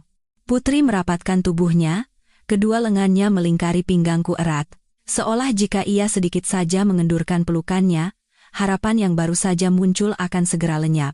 Aku mengelus rambutnya. Rambut lembut yang sedikit basah dan kusut oleh keringat. Dengan suara berbisik yang takut akan hilang oleh embusan angin, aku berkata, "Jangan takut. Ibu ada di sini." Putri mengangguk tanpa kata. Aku bisa merasakan jantungnya berdebar kencang, sama sepertiku. Pak Iwan berdiri beberapa langkah dari kami, bersandar pada pilar, tenggelam dalam pikirannya. Setelah beberapa lama, ia berkata pelan, "Bu Dewi, video Putri memang menjadi titik balik yang krusial, tapi pihak Bima pasti akan berusaha membalikkan keadaan. Jadi jangan lengah sampai akhir." Aku mengangguk. Setelah sampai sejauh ini, saya tidak akan lengah hanya karena secercah harapan. Di seberang koridor, Bima masih berdiri di tempat yang sama. Sosok arogannya yang familiar telah lenyap, bahunya terkulai, dan pandangannya menghindari segalanya. Wanita yang tadi bersamanya entah sudah pergi kemana. Seolah seluruh dunia telah memunggunginya, ia berdiri sendirian di koridor yang panjang. Aku bahkan tidak punya tenaga lagi untuk membencinya. Yang kurasakan sekarang hanyalah kehampaan yang dingin. Rasa dendam selama beberapa bulan terakhir sepertinya telah terkuras habis di persidangan pagi ini. Suara sepatu pantofel seorang panitera bergema teratur dari ujung koridor. Ia berhenti di depan kami dan mengatakan bahwa kedua belah pihak diminta kembali ke ruang sidang. Musyawarah para hakim telah selesai. Jantungku terasa sesak, dan Putri menggenggam tanganku lebih erat. Aku bangkit, menggandeng tangannya, dan melangkah kembali ke ruangan yang telah menyerap begitu banyak air mata kami berdua. Udara di dalam ruang sidang terasa lebih berat dari sebelumnya. Semua orang terdiam saat hakim masuk. Ia memandang kami sekilas, tatapannya berhenti sejenak pada Putri, lalu perlahan membuka mulut. Setelah meninjau semua bukti yang baru diajukan, terutama video yang diberikan oleh saksi Putri Lestari, majelis hakim memutuskan bahwa ada beberapa fakta penting yang perlu dikonfirmasi lebih lanjut. Aku menahan napas. Bima menegakkan tubuhnya, ketegangan terpancar di wajahnya. Hakim melanjutkan. Pertama, majelis hakim menilai bahwa tindakan Bapak Bima Santoso dalam proses gugatan ini memiliki niat menipu dan dengan sengaja merekayasa bukti yang merugikan tergugat untuk merebut hak asuh anak. Setiap kata hakim seperti ketukan palu yang menghantam ruang sidang. Aku mendengar Bima menarik napas dalam-dalam, tapi ia tetap diam. Oleh karena itu, majelis hakim menangguhkan sementara pemeriksaan klaim hak asuh sepihak dari Bapak Bima Santoso, dan pada saat yang sama, memutuskan untuk meneruskan berkas terkait beberapa tindakan yang berpotensi melanggar hukum kepada pihak kepolisian untuk diselidiki. Aku merasa pusing. Tanpa sadar aku menggenggam tangan Putri erat-erat. Ia menatapku, matanya seolah bertanya. Hakim menatapku lurus, sampai hasil penyelidikan keluar. Pengadilan memerintahkan agar saudari Putri Lestari berada di bawah perlindungan dan pengasuhan langsung ibunya, Ibu Dewi Lestari. Bapak Bima Santoso memiliki hak bertemu sesuai aturan, namun tidak boleh menemui atau membawa anak secara sepihak tanpa persetujuan tergugat dan pengawasan dari instansi terkait. Telingaku berdengung. 1 detik, 2 detik, aku baru bisa mencerna bahwa aku baru saja diizinkan untuk mempertahankan Putri di sisiku. Aku membungkuk dan memeluk anakku erat-erat. Entah sejak kapan air mataku sudah membasahi bahunya. Putri juga memelukku erat dan berkata dengan suara bergetar. "Jadi, sekarang kita pulang sama ibu?" Tenggorokanku tercekat. Aku hanya bisa mengangguk tanpa kata. Di seberang, Bima membeku, syok. Bibirnya bergerak sedikit, tapi tidak ada suara yang keluar. Pengacaranya berbisik sesuatu di telinganya, tapi ia hanya menggelengkan kepala dengan tatapan kosong. Sidang berakhir sementara dalam suasana yang berat. Orang-orang mulai meninggalkan ruang sidang satu persatu. Aku dan Putri melangkah keluar, merasa seperti baru saja keluar dari badai yang telah berlangsung selama berbulan-bulan. Di luar, matahari sudah mulai condong ke barat.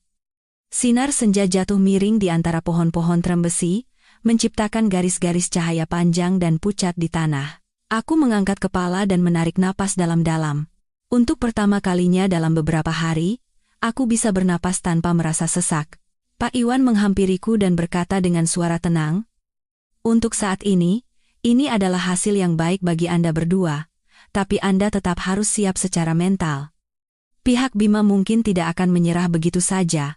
Aku tahu itu lebih dari siapapun. Aku menatap Putri. Ia berjalan sambil menendang-nendang pelan daun kering di pinggir jalan. Sosoknya kecil, tapi ada sesuatu yang berbeda dari sebelumnya. Terasa lebih tegar. Capek tidak? Tanyaku. Putri menggelengkan kepala, lalu menatapku dan tersenyum sangat tipis. Cuma mau pulang. Iya, kita pulang. Tapi bagiku sekarang, rumah bukan lagi rumah yang ditempati Bima. Ruang kecil di mana kami berdua bisa saling bersandar. Tempat damai di mana Putri bisa tidur nyenyak tanpa terkejut oleh kata-kata menakutkan. Itulah rumah kami. Dalam perjalanan pulang, ponselku berdering. Sebuah pesan dari nomor tak dikenal. Kau pikir kau menang dengan ini?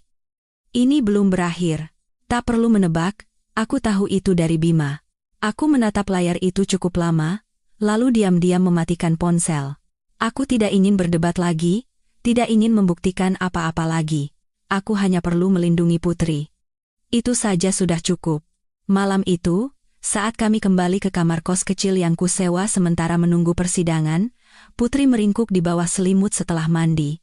Aku duduk di sampingnya, mengeringkan rambutnya. Suara pengering rambut terdengar teratur di kamar yang sunyi. Terdengar seperti lagu pengantar tidur kecil yang menenangkan kepingan-kepingan hatiku yang hancur. Tadi di pengadilan takut? Tanyaku pelan. Putri ragu-ragu sejenak, lalu mengangguk. Takut sekali, takut. Ayah teriak, takut ayah benci sama aku. Tanganku berhenti sejenak. Aku mematikan pengering rambut, menariknya ke dalam pelukanku. Putri sudah melakukan hal yang benar. Walaupun ayah marah, kamu adalah anak yang pemberani. Ibu bangga padamu. Putri terdiam sejenak, lalu berbisik. Aku cuma takut kalau aku tidak bicara. Nanti aku kehilangan ibu. Satu kalimat polos itu seperti belati yang mengiris jantungku. Aku memeluknya lebih erat. Air mataku mengalir lagi. Malam itu Putri cepat tertidur, tapi aku terjaga hampir semalaman. Suara kendaraan di luar mulai jarang, dan kota tenggelam dalam keheningan. Aku memandangi wajah kecil putriku yang tertidur damai. Di hatiku, ketakutan dan tekad hidup berdampingan. Masih banyak badai yang menanti, tapi mulai saat ini, aku tidak lagi sendirian. Malam itu berlalu sangat lambat. Aku nyaris tidak bisa tidur, hanya memandangi Putri yang terlelap. Dadanya naik turun teratur mengikuti napasnya yang lembut. Setiap kali ia menggeliat, aku terkejut. Takut ia bermimpi buruk.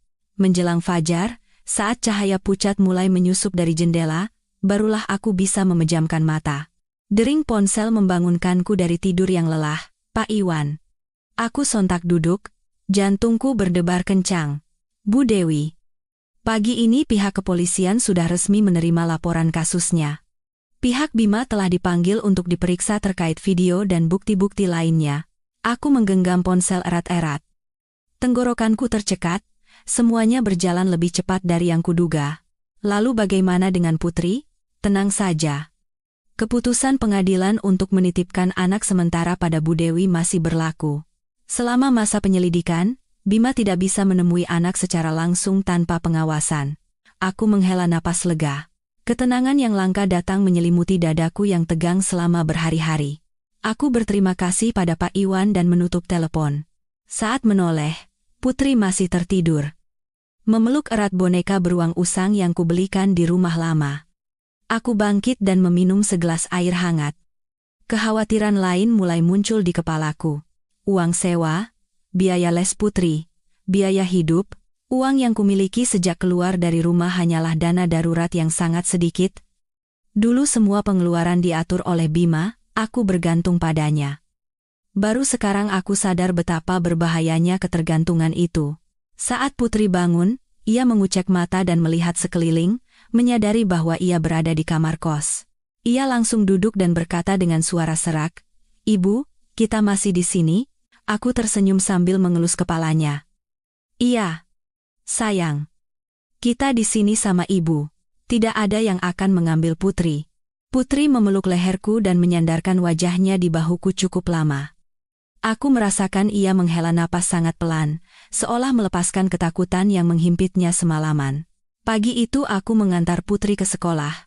Untuk pertama kalinya setelah ketegangan berhari-hari, aku bisa mengantarnya tanpa khawatir Bima akan tiba-tiba muncul. Gerbang sekolah ramai seperti biasa, para orang tua yang mengantar anak, suara tawa, celoteh, pemandangan yang familiar itu tanpa sadar membuat hidungku perih.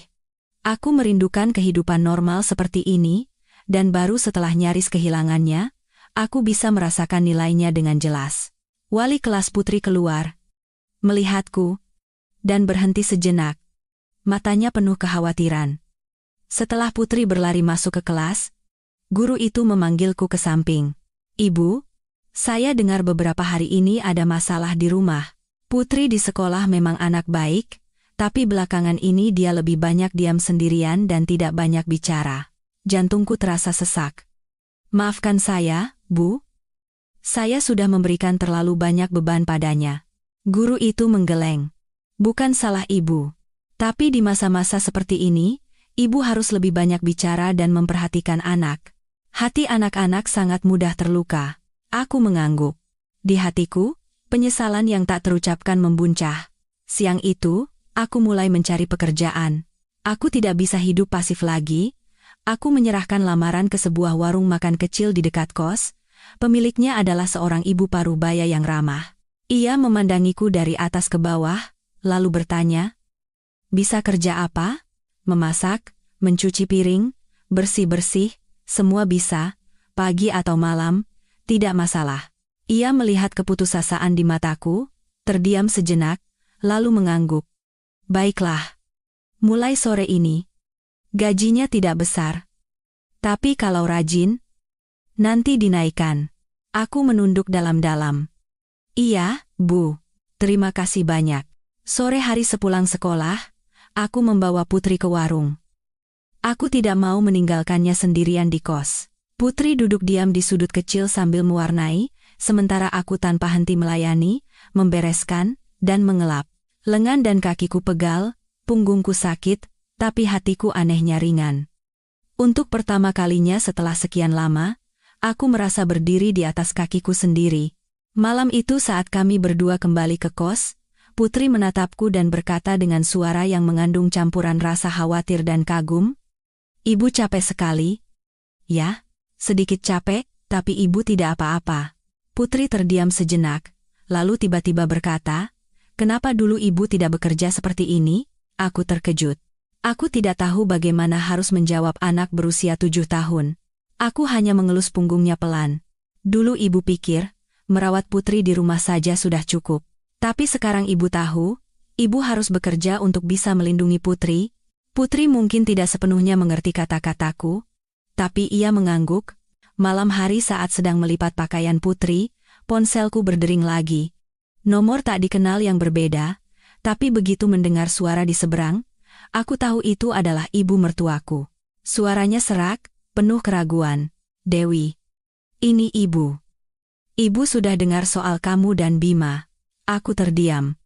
Aku tidak tahu harus berkata apa dalam situasi ini.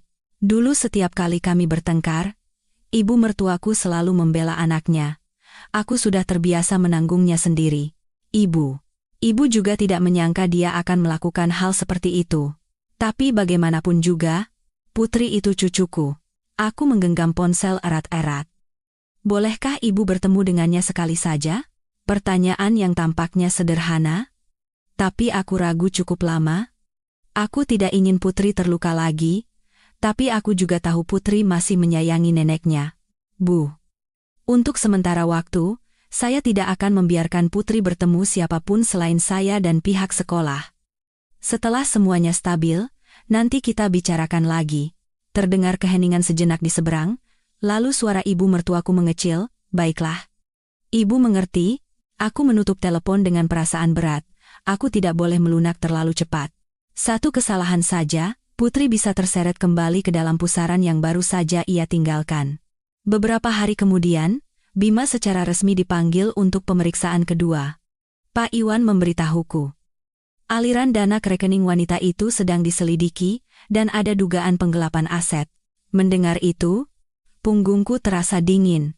Aku tahu Bima sedang terpojok, dan seperti yang kukhawatirkan, Suatu malam saat aku dan Putri pulang dari warung, aku melihat bayangan seorang pria berdiri di bawah lampu jalan di mulut gang. Tanpa perlu melihat wajahnya dengan jelas, aku langsung tahu dari postur tubuhnya yang familiar bahwa itu adalah Bima. Aku segera menggenggam tangan Putri erat dan menyembunyikannya di belakangku. Jantungku berdebar kencang. Ia berdiri di sana, terlihat jauh lebih kurus.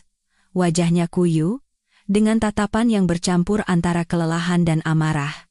"Dewi," panggilnya dengan suara serak. "Biarkan aku bicara sebentar dengan Putri." Aku menggeleng. Suaraku mengeras. "Pergi. Anda tidak boleh menemui Putri." Ia mencibir. Tawa yang sinis. Apa aku begitu menakutkan? Aku tidak menjawab. Hanya berdiri seperti dinding yang rapuh namun kokoh di depan anakku. Aku hanya ingin bicara sebentar. Dia kan putriku. Putri gemetar di belakangku. Aku bisa merasakan tangannya basah oleh keringat. Sejak saat Anda memilih untuk menyakiti anak dengan cara seperti itu, Anda tidak lagi memiliki hak sebagai seorang ayah. Mata Bima menjadi gelap. Aku melihat amarah dan ketidakberdayaan mendidih di matanya. Saat itu aku sadar, pertarunganku dan Putri belum berakhir. Bima berdiri tak bergerak di bawah cahaya lampu jalan yang redup. Wajahnya, hanya dalam beberapa minggu, seakan menua 10 tahun, aku berdiri di depan Putri, seluruh sarafku menegang. Di belakangku, anakku tidak menangis, tapi napasnya yang terengah-engah membuat punggungku bergetar halus. "Jangan dekati anak ini," kataku. Setiap kata diucapkan dengan penekanan, seolah memakuinya di jalanan yang dingin. Bima tertawa sinis. Suara tawanya seperti batu kering. "Kau bertingkah seolah aku ini penjahat. Bagaimanapun, Putri adalah putriku. Tapi Anda bukan lagi sosok yang aman untuknya." Kata-kata itu membuatnya berhenti sejenak. Sesaat, aku seolah melihat sedikit retakan di matanya, tapi itu dengan cepat tertutup oleh kejengkelan dan keputusasaan. "Aku hanya ingin bicara beberapa menit. Apa yang kau takuti?" Aku menggenggam tangan Putri lebih erat, menariknya lebih dekat ke tubuhku. "Saya takut Anda akan menyakiti anak ini lagi." Itu saja. Bima menatapku, lalu menatap Putri. Suaranya sedikit melunak, tapi masih ada nada asing yang tercampur. "Putri, sini. Bicara sebentar sama ayah." "Ayah kangen." Putri gemetar. Ia bahkan tidak berani menatapnya dan hanya menggeleng pelan di belakangku. Aku bisa mendengar dengan jelas bisikannya yang sangat kecil. Takut, jantungku seperti diremas. Aku mengangkat kepala dan menatap Bima. Aku tidak bisa menahan emosiku lagi. "Anda dengar? Anak ini bilang dia takut. Sekarang pergi." Kilatan amarah menyala di matanya. Saat Bima melangkah maju, aku segera membawa Putri mundur. Seluruh tubuhku tegang seperti busur panah. Tepat saat itu, sebuah motor masuk dari mulut gang.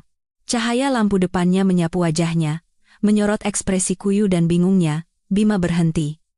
Ia menatapku untuk terakhir kalinya. Tatapannya bercampur antara permohonan dan tantangan. "Kau pikir kau menang dengan ini, Dewi? Ini belum berakhir." Setelah mengatakan itu, ia berbalik. Bayangannya memanjang di atas gang yang gelap.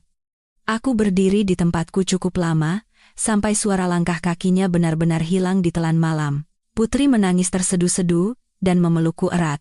"Ibu, aku takut sekali." Aku memeluknya dan menghela napas gemetar. "Sudah tidak apa-apa. Ayah tidak bisa melakukan apa-apa lagi pada kita."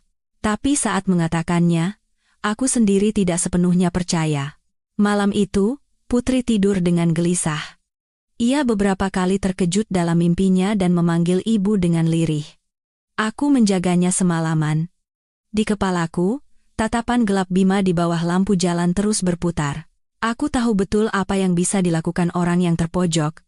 Keesokan paginya, aku mengantar Putri ke sekolah lebih awal dari biasanya. Aku meminta wali kelasnya untuk lebih memperhatikannya, terutama jika ada orang asing yang datang. Guru itu mengangguk dengan wajah khawatir. Saat makan siang, ketika sedang bekerja di warung, aku mendapat telepon dari Pak Iwan. Suaranya lebih serius dari biasanya. "Bu Dewi, semalam Bima menemui Anda?" Jantungku serasa jatuh. "Iya. Dia ada di mulut gang. Pak Iwan menghela napas berat. Pihak penyidik baru saja mengonfirmasi bahwa rekening wanita itu telah dibekukan. Sebagian dananya terkait langsung dengan Bima.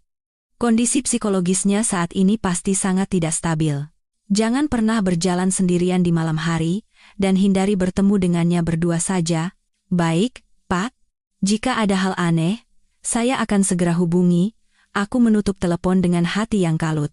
Bagi Bima, aku dan Putri bukan lagi sekadar mantan istri dan anak, kami adalah penghalang terbesar di jalan yang mati-matian ia coba lalui untuk keluar. Sore itu saat menjemput Putri di sekolah, aku melihatnya berdiri sendirian di depan gerbang, tidak seperti biasanya yang selalu bersama gurunya. Dari jauh pun aku bisa melihat wajahnya pucat. Aku berlari ketakutan. Putri, kenapa kamu sendirian di sini? Anakku gemetar dan menggenggam tanganku. Ibu, tadi ada tante yang cari aku. Jantungku berdebar kencang. Tante siapa? Dia bilang teman ayah, katanya. Ayah suruh belikan es krim. Punggungku merinding. Terus aku bilang aku harus tunggu ibu. Habis itu, tante itu lihatin aku dari luar gerbang lama sekali, terus pergi. Aku memeluk Putri erat-erat. Kakiku lemas. Wanita itu adalah orang yang sama dengan yang ada di video bersama Bima. Mereka sudah mulai beraksi. Malam itu, aku tidak mengizinkan Putri keluar. Pintu kosku kunci dan gordenku tutup. Di dalam kamar kecil itu, kami berdua duduk berdekatan. Seolah jika sedikit saja berjarak, hal buruk akan menimpa. Putri menatapku dan bertanya dengan suara kecil namun jelas. Ibu, apa aku salah?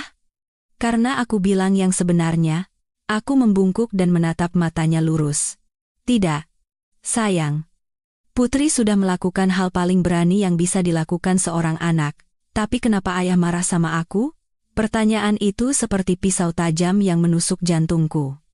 Aku tidak bisa menjelek-jelekan ayahnya di hadapannya, tapi juga tidak bisa berbohong. Aku hanya bisa memilih cara yang paling netral. Beberapa orang dewasa, kalau kesalahannya ketahuan, mereka akan marah. Tapi itu bukan berarti Putri yang salah. Putri terdiam cukup lama, lalu mengangguk sambil meneteskan air mata. Malam itu hujan turun di luar. Suara hujan yang menimpa atap seng terdengar sangat menyedihkan. Aku memeluk Putri erat-erat. Sejak menjadi ibu, belum pernah aku merasa hidup anakku begitu terancam. Menjelang tengah malam, ponselku berdering. Pesan dari nomor tak dikenal. Kalau tidak berhenti selagi dibilang baik-baik, kau akan menanggung akibatnya. Kau pikir video itu jimat? Aku melihat tulisan itu, tanganku terasa sedingin es. Aku tidak membalas. Hanya diam-diam mengambil tangkapan layar dan menelepon Pak Iwan. Ia langsung mengangkat. Setelah mendengar ceritaku, suaranya menjadi tegas. Simpan semua pesan itu, ini adalah ancaman yang jelas. Besok pagi saya akan bantu siapkan surat laporan. Aku menutup telepon dan bersandar di dinding. Dalam kegelapan, detak jantungku dan napas teratur Putri terdengar jelas. Tidak ada lagi tempat untuk mundur. Mulai saat ini, sedikit saja aku melemah, Putri akan terseret kembali ke tempat yang penuh perhitungan itu. Di luar, hujan masih turun deras. Di dalam hatiku, badai lain sedang terjadi. Bukan lagi badai ketakutan semata. Ini adalah badai tekad untuk melindungi anakku, apapun risikonya.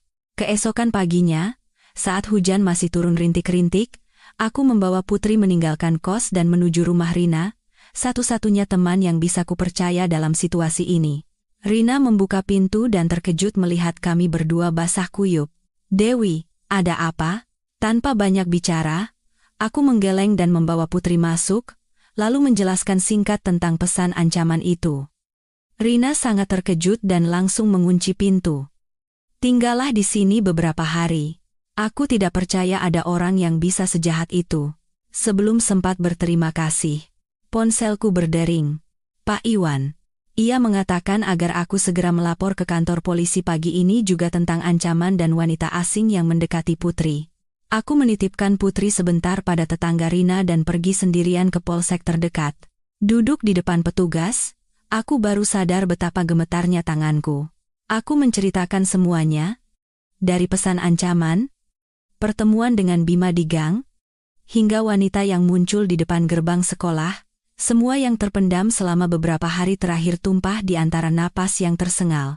Petugas itu mendengarkan dengan saksama dan meminta semua bukti diserahkan, termasuk pesan ancaman, video, dan surat keputusan hak asuh sementara dari pengadilan. Setelah semuanya dicatat, ia berkata dengan serius, "Tenang saja, Bu. Kami akan memantau dengan saksama. Jika ada tindakan pengancaman berkelanjutan atau pendekatan ilegal terhadap anak, akan kami proses sesuai hukum." Aku mengangguk, tapi hatiku masih cemas. Aku tahu bahwa saat orang yang terpojok kehilangan akal sehatnya, hukum tidak selalu bisa mencegah tindakannya. Sore itu aku kembali ke rumah Rina bersama Putri. Anakku tampak lelah setelah seharian diliputi kecemasan. Ia nyaris tidak makan dan hanya duduk menempel padaku. Aku mengelus punggungnya dengan hati yang perih. "Ibu, kenapa kita tidak pulang ke kos?" Aku berhenti sejenak, lalu menjawab pelan, "Beberapa hari ini kita tinggal di sini dulu biar aman." "Ya, sayang." Putri mengangguk, tapi matanya penuh kebingungan. Aku tahu bahwa situasi yang tidak stabil ini sedang menggerogoti rasa aman yang baru saja ia dapatkan kembali. Malam itu, saat aku sedang mencuci piring, Rina menghampiriku dengan wajah serius dan menyodorkan ponselnya. "Dewi, lihat ini." Di layar, ada sebuah unggahan di salah satu forum parenting online. Sebuah akun anonim menulis tentangku secara samar. Seorang ibu yang kabur membawa anak, menghindari suaminya, dan tidak mengizinkan anak bertemu ayahnya. Kabarnya punya masalah kejiwaan. Di bawahnya, penuh dengan komentar spekulasi jahat dan tuduhan tak berdasar. Melihat tulisan itu, seluruh tubuhku terasa dingin. Ini persis seperti cara yang Bima katakan di video, merendahkan dan membuatku terlihat tidak normal. Hanya saja kali ini, ia tidak butuh pengadilan untuk melakukannya. Rina marah. "Ini pasti ulah mereka. Kita tidak bisa diam saja." Aku menggeleng dengan suara lelah. Semakin aku merespons, semakin mereka senang dan memperbesar masalah. Sampai masalah hukumnya selesai, aku hanya harus fokus melindungi Putri. Tapi dalam hati aku sadar, ini bukan lagi pertarungan hukum, melainkan pertarungan opini di mana kebenaran bisa hancur tak berdaya di hadapan rumor jahat. Malam itu, Putri sedikit demam. Aku terjaga hampir semalaman mengompresnya. Dalam igauannya, ia menggenggam tanganku erat dan bergumam, "Ibu, aku tidak mau ketemu ayah lagi." Jantungku terasa sesak. Ketakutan anakku kini telah merasuki alam bawah sadarnya. 2 hari kemudian, aku dihubungi lagi oleh pihak Polsek. Nomor ponsel pengirim pesan ancaman telah terkonfirmasi terkait langsung dengan kenalan Bima wanita yang sama di dalam video. Unggahan di forum parenting yang menjelekanku juga cocok dengan alamat IP tempat yang sering didatangi Bima. Petugas berkata dengan tegas, "Kami akan memanggil keduanya untuk diperiksa atas tuduhan pengancaman, pencemaran nama baik, dan pelanggaran hak asuh yang sah." Mendengar itu, hatiku terasa separuh lega dan separuh berat. Lega karena akhirnya kebenaran mulai mendapatkan kekuatannya, tapi berat karena sadar bahwa dengan campur tangan hukum yang lebih dalam, hubunganku dengan Bima telah melewati sungai yang tidak bisa diseberangi lagi. Sore itu, tepat saat keluar dari kantor polisi, aku melihat Bima berdiri di seberang jalan. Ia tidak mendekat, hanya menatapku dari kejauhan. Di matanya, tidak ada lagi agresi seperti semalam, melainkan keputusasaan yang telanjang.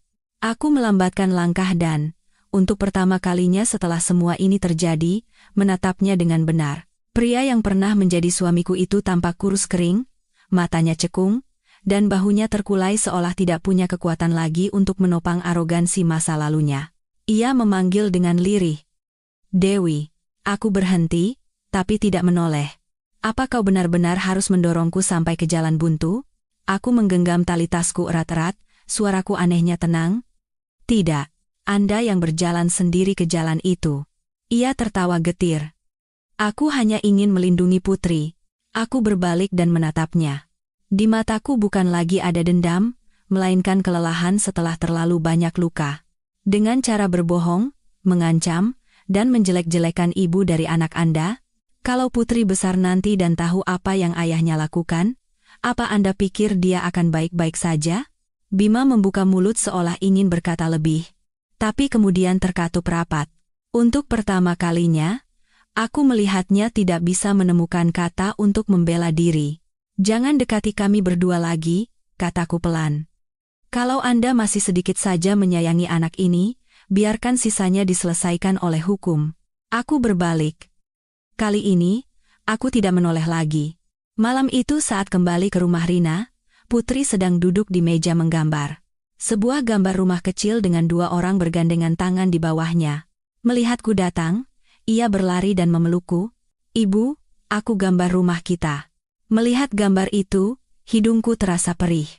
Masih banyak badai yang akan datang, tapi di dalam hati kecil itu, ia sudah mulai percaya bahwa ia punya rumah untuk kembali. Itu saja sudah cukup memberiku kekuatan untuk terus melangkah. Beberapa hari berikutnya, berlalu dengan berat seperti musim hujan yang tak kunjung usai. Aku rutin bekerja di warung, mengantar Putri ke sekolah di pagi hari dan menjemputnya di sore hari.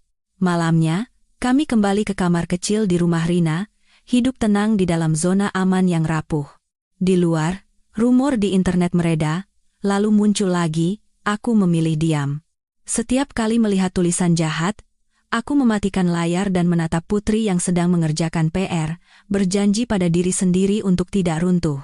Suatu sore, saat sedang mengelap gelas di warung, Rina berlari menghampiriku dengan wajah pucat. Tangannya yang memegang ponsel gemetar. "Dewi, polisi telepon, suruh kamu dan Putri, cepat ke sana." Gelas di tanganku terlepas. Suara benturannya di wastafel diiringi cipratan air dingin. Ratusan skenario buruk melintas di kepalaku. Aku buru-buru meminta izin pada pemilik warung dan berlari menjemput Putri. Anakku ikut cemas melihatku panik dan menggenggam tanganku lebih erat. Di kantor polisi, petugas yang menangani kasusku memberitahu secara singkat. Wanita itu telah mengakui mengirim pesan ancaman, dan mengaku bahwa Bima beberapa kali menghasutnya untuk mendekati Putri dan memberikan tekanan psikologis. Pesan-pesan tambahan yang telah dihapus dari ponselnya juga berhasil dipulihkan. Mendengar itu, rasanya seperti ada tangan tak terlihat yang meremas jantungku. Aku menoleh ke arah Putri. Ia menunduk, kedua tangannya tergenggam erat, wajahnya pucat. Aku menggenggam tangannya, mencoba menyalurkan kehangatan, padahal hatiku sendiri terasa lebih dingin dari kapanpun. Petugas itu menghela napas.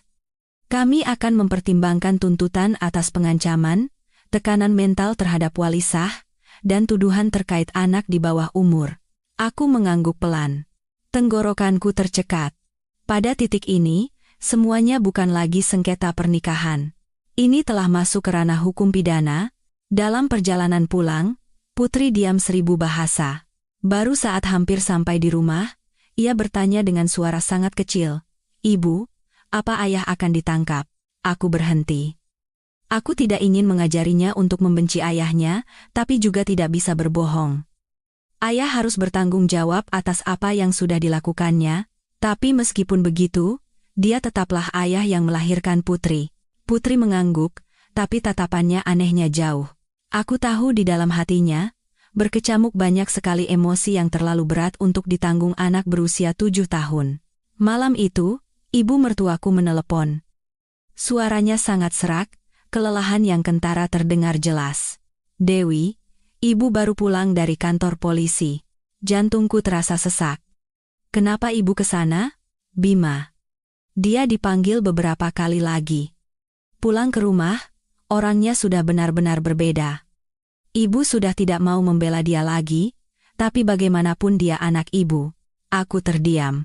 Aku tidak punya kekuatan untuk menghibur ibu mertuaku, tapi juga tidak punya tenaga lagi untuk marah. "Ibu tahu kamu sudah banyak menderita," lanjutnya. "Ibu hanya minta satu hal. Nanti bagaimanapun jadinya, jangan putuskan hubungan ayah dan anak." Aku menggigit bibirku erat. Setelah beberapa lama, baru aku menjawab, "Saya tidak pernah berniat memutuskannya. Tapi saya juga tidak bisa membiarkan Putri berada dalam situasi berbahaya lagi." Ibu mertuaku hanya menghela napas tanpa berkata apa-apa lagi. Dalam helaan napas itu, aku bisa mendengar dengan jelas ketidakberdayaan seorang ibu yang menyaksikan anaknya terjerumus terlalu dalam. Malam itu, Putri demam lagi. Ia mengigau, berulang kali memanggil ayahnya dalam mimpi. Aku menjaganya semalaman, mengganti kompres, mengukur suhu tubuhnya, dengan tangan yang gemetar tak terkendali. Aku tidak tahu apa yang ia mimpikan, tapi di dalam mimpi itu, bayangan ayahnya ternyata jauh lebih berat menekan jiwanya daripada yang kukira. Keesokan paginya, saat demam Putri akhirnya turun, aku mendapat kabar dari Pak Iwan. Pihak penyidik sedang memperluas penyelidikan atas transfer dana mencurigakan antara Bima dan wanita itu, dan pengadilan akan segera membuka kembali sidang untuk mengambil keputusan akhir mengenai hak asuh. Aku menutup telepon dengan perasaan separuh cemas dan separuh lega. Cemas karena badai di depan belum berakhir, dan lega karena akhirnya semuanya menuju sebuah akhir. Baik atau buruk, aku butuh sebuah titik untuk bisa memulai kembali. Hari-hari penantian terasa sangat panjang. Aku membagi waktu antara bekerja dan merawat Putri yang sakit, dengan pikiran yang selalu tegang seperti senar biola. Beberapa malam, aku bersandar di dinding dan menangis tanpa suara dalam kegelapan. Takut anakku melihat, takut ia kembali ketakutan. Suatu sore, saat sedang membereskan meja di warung, pemiliknya memanggilku, "Dewi, ada yang cari." Saat keluar, aku melihat ibu mertuaku berdiri di depan warung. Jantungku serasa jatuh. Ia tampak jauh lebih kurus dari sebelumnya, dan rambutnya seakan memutih lebih banyak hanya dalam beberapa minggu. "Dewi, boleh ibu bertemu Putri sebentar?" Aku ragu, tapi melihat matanya yang lelah dan tulus, aku tahu ia tidak datang dengan niat buruk. Aku mengangguk. Nenek dan cucu itu bertemu di sebuah meja kecil di sudut warung. Putri awalnya ragu, tapi saat neneknya membungkuk dan memeluknya, ia membalas dengan diam. Aku memandangi mereka dari jauh dengan perasaan campur aduk. Ibu mertuaku menggenggam tangan Putri dan berkata dengan suara bergetar, "Cucu nenek, jangan takut. Ya, ini salah orang dewasa. Kamu tidak salah apa-apa." Putri menatap neneknya. Tatapannya polos. "Nenek, apa ayah marah sama aku?" Ibu mertuaku memalingkan wajah dan menyeka air mata dengan lengan bajunya. Setelah beberapa saat, baru ia menggeleng pelan. "Ayahmu." Hatinya sedang sangat kalut sekarang. Aku tahu itu adalah ungkapan paling lembut untuk menutupi kebenaran yang berat. Beberapa hari kemudian, surat panggilan sidang untuk keputusan akhir datang dari pengadilan. Tanggal dan waktu tertera jelas. Tanganku yang memegang kertas itu gemetar, tapi juga lega. Pertarungan ini sudah berlangsung terlalu lama. Aku hampir lupa rasanya hari yang tenang. Malam itu, aku duduk di samping Putri, membantunya mengerjakan PR. Tiba-tiba ia bertanya, "Ibu, nanti kita pulang lagi ke rumah yang dulu?" Aku menatapnya dengan hati yang perih. "Kamu mau?" Putri menggeleng sangat pelan. "Aku cuma mau sama ibu. Di mana saja tidak apa-apa." Satu kalimat sederhana itu seperti palu yang menghantam jantungku. Aku memeluknya, merasakan detak jantungnya di dadaku. Saat itu aku sadar. Rumah kami berdua sudah sejak lama bukan lagi sebuah bangunan tertentu, melainkan pelukan ini. Hari kembali ke pengadilan adalah pagi yang cerah. Tidak ada hujan, tidak ada angin kencang. Segalanya anehnya tenang, kontras dengan detak jantungku yang berdebar kencang. Aku membawa Putri meninggalkan rumah Rina sangat pagi. Ia mengenakan gaun krem yang rapi, rambutnya diikat rapi. Ia tidak menangis, tidak banyak bertanya, hanya diam-diam menggenggam tanganku seolah sudah terbiasa harus kuat di saat-saat penting. Di depan pengadilan, suasana terasa lebih tegang dari sebelumnya. Pak Iwan sudah menunggu. Ia mengangguk padaku. Tatapannya tenang namun kokoh. "Siapkan mental Anda. Hari ini akan menjadi yang terakhir." Aku mengangguk. Telapak tanganku basah oleh keringat di dalam saku. Bima datang lebih lambat dari kami. Ia tidak lagi serapi dulu. Kemejanya kusut, matanya cekung, dan langkahnya pelan. Di belakangnya tidak ada lagi wanita itu, hanya pengacaranya yang menempel di sampingnya, membisikkan sesuatu. Bima tidak menjawab, hanya menatapku dan Putri sekilas, lalu segera membuang muka. Di dalam ruang sidang, hakim masuk tepat waktu. Suasana terasa berat seolah tertutup oleh tutup tak kasat mata. Sidang dimulai dengan pembacaan hasil penyelidikan tambahan. Perwakilan dari instansi terkait secara bergantian menjelaskan tentang pesan ancaman terhadapku, pendekatan ilegal wanita itu terhadap anak, dan aliran dana mencurigakan yang terkait dengan Bima, Setiap kali satu fakta diungkap, rasanya seperti seseorang sedang membuka lapis demi lapis tirai yang selama ini menutupi kebenaran. Bima duduk diam dengan kepala tertunduk, kedua tangannya saling bertaut. Sesekali aku melihat bahunya bergetar halus. Sepertinya ia nyaris tidak bisa mempertahankan posisi duduknya. Saat giliran pemeriksaan, hakim bertanya langsung padanya. Bapak Bima Santoso, apakah Anda menyangkal fakta bahwa Anda menyuruh orang lain untuk mengancam Ibu Dewi Lestari dan mendekati saudari Putri Lestari? Bima terdiam cukup lama. Untuk pertama kalinya sejak masuk ke ruang sidang, sepertinya ia tidak memiliki ketenangan untuk menjawab segera. Akhirnya, ia menggeleng pelan. Tidak. Satu kata kecil itu membuat seluruh ruang sidang bergeming. Anda mengakuinya? Tanya hakim lagi. Bima menarik napas dalam-dalam. Saya hanya ingin melindungi anak saya. Saya takut kehilangannya. Dengan cara melanggar hukum dan bahkan membahayakan kesehatan mental anak Anda sendiri? Suara hakim merendah. Ia tidak menjawab. Bahunya terkulai sepenuhnya, seperti orang yang segalanya telah ditelanjangi. Pengacara Bima memohon keringanan hukuman, dengan alasan tekanan psikologis dan kehilangan kontrol dalam situasi terpojok, tapi kata-kata itu terdengar lemah seperti angin yang menyelinap melalui celah pintu yang hendak tertutup. Saat giliranku, aku berdiri. Kakiku masih gemetar, tapi hatiku tidak lagi sekacau sebelumnya. Yang mulia, saya tidak ingin bertengkar dengan Bapak Bima karena dendam. Saya hanya ingin melindungi anak saya. Putri telah melihat terlalu banyak hal yang tidak seharusnya ia lihat di usianya. Yang paling saya takuti bukanlah kerugian materi, melainkan anak saya tumbuh dalam ketakutan dan kebingungan terhadap orang terdekatnya. Aku menoleh ke arah Putri. Ia duduk diam dengan kedua tangan di atas lutut, matanya menatap lurus ke depan dengan mata terbuka lebar. Saya tidak menuntut agar hak Bapak Bima sebagai seorang ayah dicabut sepenuhnya, lanjutku. Saya hanya berharap semua pertemuan di masa depan dilakukan dalam situasi yang memprioritaskan keamanan sejati anak, bukan keegoisan orang dewasa. Saat itu, aku merasakan Bima mengangkat kepala dan menatapku. Di matanya bukan lagi ada amarah atau tantangan, melainkan kelelahan yang sangat dalam. Seolah ia sendiri sudah tidak punya kekuatan lagi untuk bertahan. Sidang berlangsung lebih dari 3 jam. Saat hakim mengumumkan musyawarah, aku hampir kehilangan rasa di kakiku. Aku membawa Putri ke koridor dan duduk di kursi kayu yang dingin dan keras. Anakku menyandarkan kepalanya di bahuku. Ibu capek? Aku tersenyum tipis. Ibu tidak apa-apa. Tapi sejujurnya, aku sangat lelah hingga hanya ingin memejamkan mata dan tidur sangat panjang. Agar bisa melupakan semua kecemasan beberapa bulan terakhir. Hampir 1 jam kemudian, kami dipanggil kembali ke ruang sidang. Hakim memegang berkas tebal di tangannya dan berkata dengan suara perlahan dan jelas. Setelah meninjau secara komprehensif semua bukti, keterangan para pihak, dan hasil penyelidikan tambahan, majelis hakim memutuskan sebagai berikut. Aku menahan napas. Putri menggenggam tanganku erat. Hak pengasuhan dan perwalian atas anak bernama Putri Lestari diberikan kepada ibunya, Ibu Dewi Lestari. Saat itu, aku tidak bisa mendengar kata-kata selanjutnya dengan jelas. Telingaku berdengung, dan jantungku berdebar kencang seolah mau melompat keluar dari dada. Aku membungkuk dan memeluk Putri erat-erat. Ia juga memelukku erat.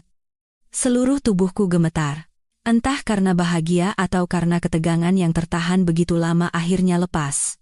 Bapak Bima Santoso memiliki hak bertemu sesuai hukum. Namun semua pertemuan pada tahap awal harus dilakukan di bawah pengawasan dan dengan persetujuan wali sah. Putusan itu berakhir dengan kalimat-kalimat dingin, tapi bagiku, itu adalah momen di mana sebuah pintu yang telah lama tertutup rapat akhirnya terbuka. Saat semua orang meninggalkan ruang sidang, aku masih berdiri di tempatku. Takut jika satu langkah saja aku ambil, semua ini akan menjadi mimpi lagi. Bima berdiri beberapa langkah dariku. Ia menatap Putri, lalu menatapku. Setelah waktu yang terasa sangat lama, ia berkata dengan suara serak, "Tolong jaga Putri baik-baik." Aku mengangguk. Tidak ada lagi kebencian, tidak ada lagi persaingan. Di antara kami sekarang hanya ada realitas telanjang dari sebuah pernikahan yang telah hancur total. Putri menatapnya. Tatapannya tenang, tidak seperti anak kecil. "Ayah, Jangan buat ibu sedih lagi, ya. Satu kalimat dari anakku itu, seperti belati yang perlahan menancap di dada kami berdua. Bima memalingkan wajah. Aku bisa melihat tangannya bergetar halus. Saat keluar dari pengadilan, sinar matahari di luar terasa sangat menyilaukan. Aku menarik napas dalam-dalam. Tidak lagi merasakan sesak di depan pintu besi atau tatapan tajam. Sekarang kita pulang ke rumah kita? Tanya Putri. Aku membungkuk dan menatapnya. Iya. Kita pulang ke rumah kita. Tapi aku tahu, ini bukanlah akhir yang sepenuhnya. Hukum telah memberiku hak untuk mengasuh anakku, tapi luka yang tertinggal di hati Putri, dan juga di hatiku, tidak bisa sembuh dalam semalam. Sore itu, aku mengajukan surat pengunduran diri dari warung. Aku berterima kasih pada pemiliknya yang telah membantuku di saat tersulit. Malamnya, aku dan Rina membereskan barang-barang kami yang tidak seberapa. Bersiap untuk pindah ke kamar kos baru yang sudah dicarikan olehnya. Malam sebelum pindah, aku dan Putri berbaring berdampingan. Anakku bertanya dengan ragu-ragu, "Ibu, nanti ayah datang cari aku lagi?" Aku terdiam sejenak, lalu menjawab pelan, "Kalau ayah datang dengan tulus untuk Putri, ibu tidak akan melarang." Putri mengangguk dan membenamkan wajahnya di dadaku. Napasnya perlahan menjadi teratur. Aku menatap langit-langit yang gelap. Aku tahu, ujian terbesar bukan lagi di pengadilan, melainkan di tahun-tahun yang akan datang. Membesarkan Putri tanpa bayang-bayang kelam masa lalu. Pagi hari saat pindah ke kos baru, aku berjalan bersama Putri di bawah sinar matahari pagi yang pucat. Gang-gang masih berbau lembab dari hujan semalam. Barang-barang kami hanya beberapa tas sederhana, tapi hatiku terasa berat sekaligus ringan, seperti menutup satu babak kehidupan yang usang dan melangkah ke halaman pertama yang baru. Kamar baru kami lebih kecil dari sebelumnya, tapi lebih terang. Jendelanya menghadap ke halaman kecil dengan pot bunga bougainville. Putri masuk ke kamar, melihat sekeliling, lalu menoleh padaku dengan mata berbinar. "Ibu, di sini ada mataharinya." Aku tersenyum dan mengangguk. "Iya, sekarang setiap pagi, meja belajar Putri akan kena sinar matahari." Anakku meletakkan tas sekolahnya, berlari ke jendela dan melihat keluar, lalu berlari lagi dan memelukku erat. Aku tahu. Di dalam hati kecilnya, sinar matahari bukan sekadar cahaya, melainkan rasa aman yang baru saja ia dapatkan kembali setelah melewati waktu yang panjang dan gelap. Selama beberapa hari berikutnya, kehidupan kami perlahan menemukan ritmenya. Aku mendapatkan pekerjaan lagi di restoran lain di dekat kos. Gajinya tidak besar dan pekerjaannya melelahkan, tapi setiap malam saat pulang kerja dan melihat Putri menungguku di depan pintu dengan buku di tangannya, lalu matanya berbinar saat melihatku muncul, semua lelahku seakan hilang. Putri kembali ke kehidupan sekolahnya yang normal. Ia menjadi sedikit lebih pendiam dari sebelumnya, tapi kejadian terbangun tengah malam karena mimpi buruk semakin berkurang. Suatu malam aku terbangun dan mendapati ia tertidur pulas dengan satu tangannya diletakkan dengan tenang di atas tanganku. Dari sentuhan kecil yang hangat itu, aku sadar bahwa luka di hatinya mungkin belum hilang. Tapi setidaknya sudah tidak lagi membuatnya terjaga setiap malam. Bima tidak menemui Putri untuk beberapa waktu. Pak Iwan mengabarkan bahwa ia sedang sibuk bekerja sama dengan pihak penyidik terkait masalah keuangannya dan kondisi mentalnya sangat terguncang. Aku tidak merasa senang maupun sedih. Jauh di lubuk hatiku, aku hanya berharap ia menyadari betapa salah jalan yang telah ia tempuh dan tidak lagi menyakiti siapapun, terutama Putri. Suatu sore di akhir musim kemarau, saat aku menjemput Putri di sekolah, tiba-tiba ia menarik tanganku. "Ibu, ada ayah?" Aku berhenti dan menoleh ke arah yang ditunjuknya. Di seberang jalan, Bima berdiri diam di bawah pohon. Tubuhnya kurus, jaketnya berwarna gelap, ia tidak mendekat, tidak melambaikan tangan, hanya menatap ke arah kami. Tatapannya tidak lagi tajam seperti dulu, melainkan tenang dan sedih. Putri menggenggam tanganku lebih erat. "Ibu, apa aku harus menyapa ayah?" Aku membungkuk dan menatapnya. Di matanya bukan lagi ada ketakutan atau dendam, melainkan keraguan yang sangat kekanak-kanakan. Aku menjawab pelan, "Kalau Putri mau." Putri menarik napas dalam-dalam, lalu dengan malu-malu mengangkat tangannya dan melambai pelan. Bima yang berada di kejauhan berhenti sejenak, lalu perlahan mengangkat tangannya membalas. Tidak ada yang melangkah lebih dekat, di antara mereka ada jalan, ada masa lalu, dan ada semua hal yang tidak bisa kembali lagi seperti dulu. Setelah hari itu, Bima tidak lagi muncul diam-diam. Sebulan kemudian, melalui pengacaranya, ia mengirimkan permohonan untuk bertemu Putri sesuai aturan. Aku berpikir lama, malam itu, aku bertanya pada anakku, "Putri mau bertemu?" "Ayah?" Putri terdiam sejenak, lalu mengangguk pelan. "Mau, tapi aku takut ibu sedih." Aku memeluknya. Ibu tidak akan sedih kalau Putri bisa bertemu ayah dengan aman. Pertemuan pertama dilakukan di ruang konseling sebuah pusat layanan, sesuai dengan batasan dari instansi terkait.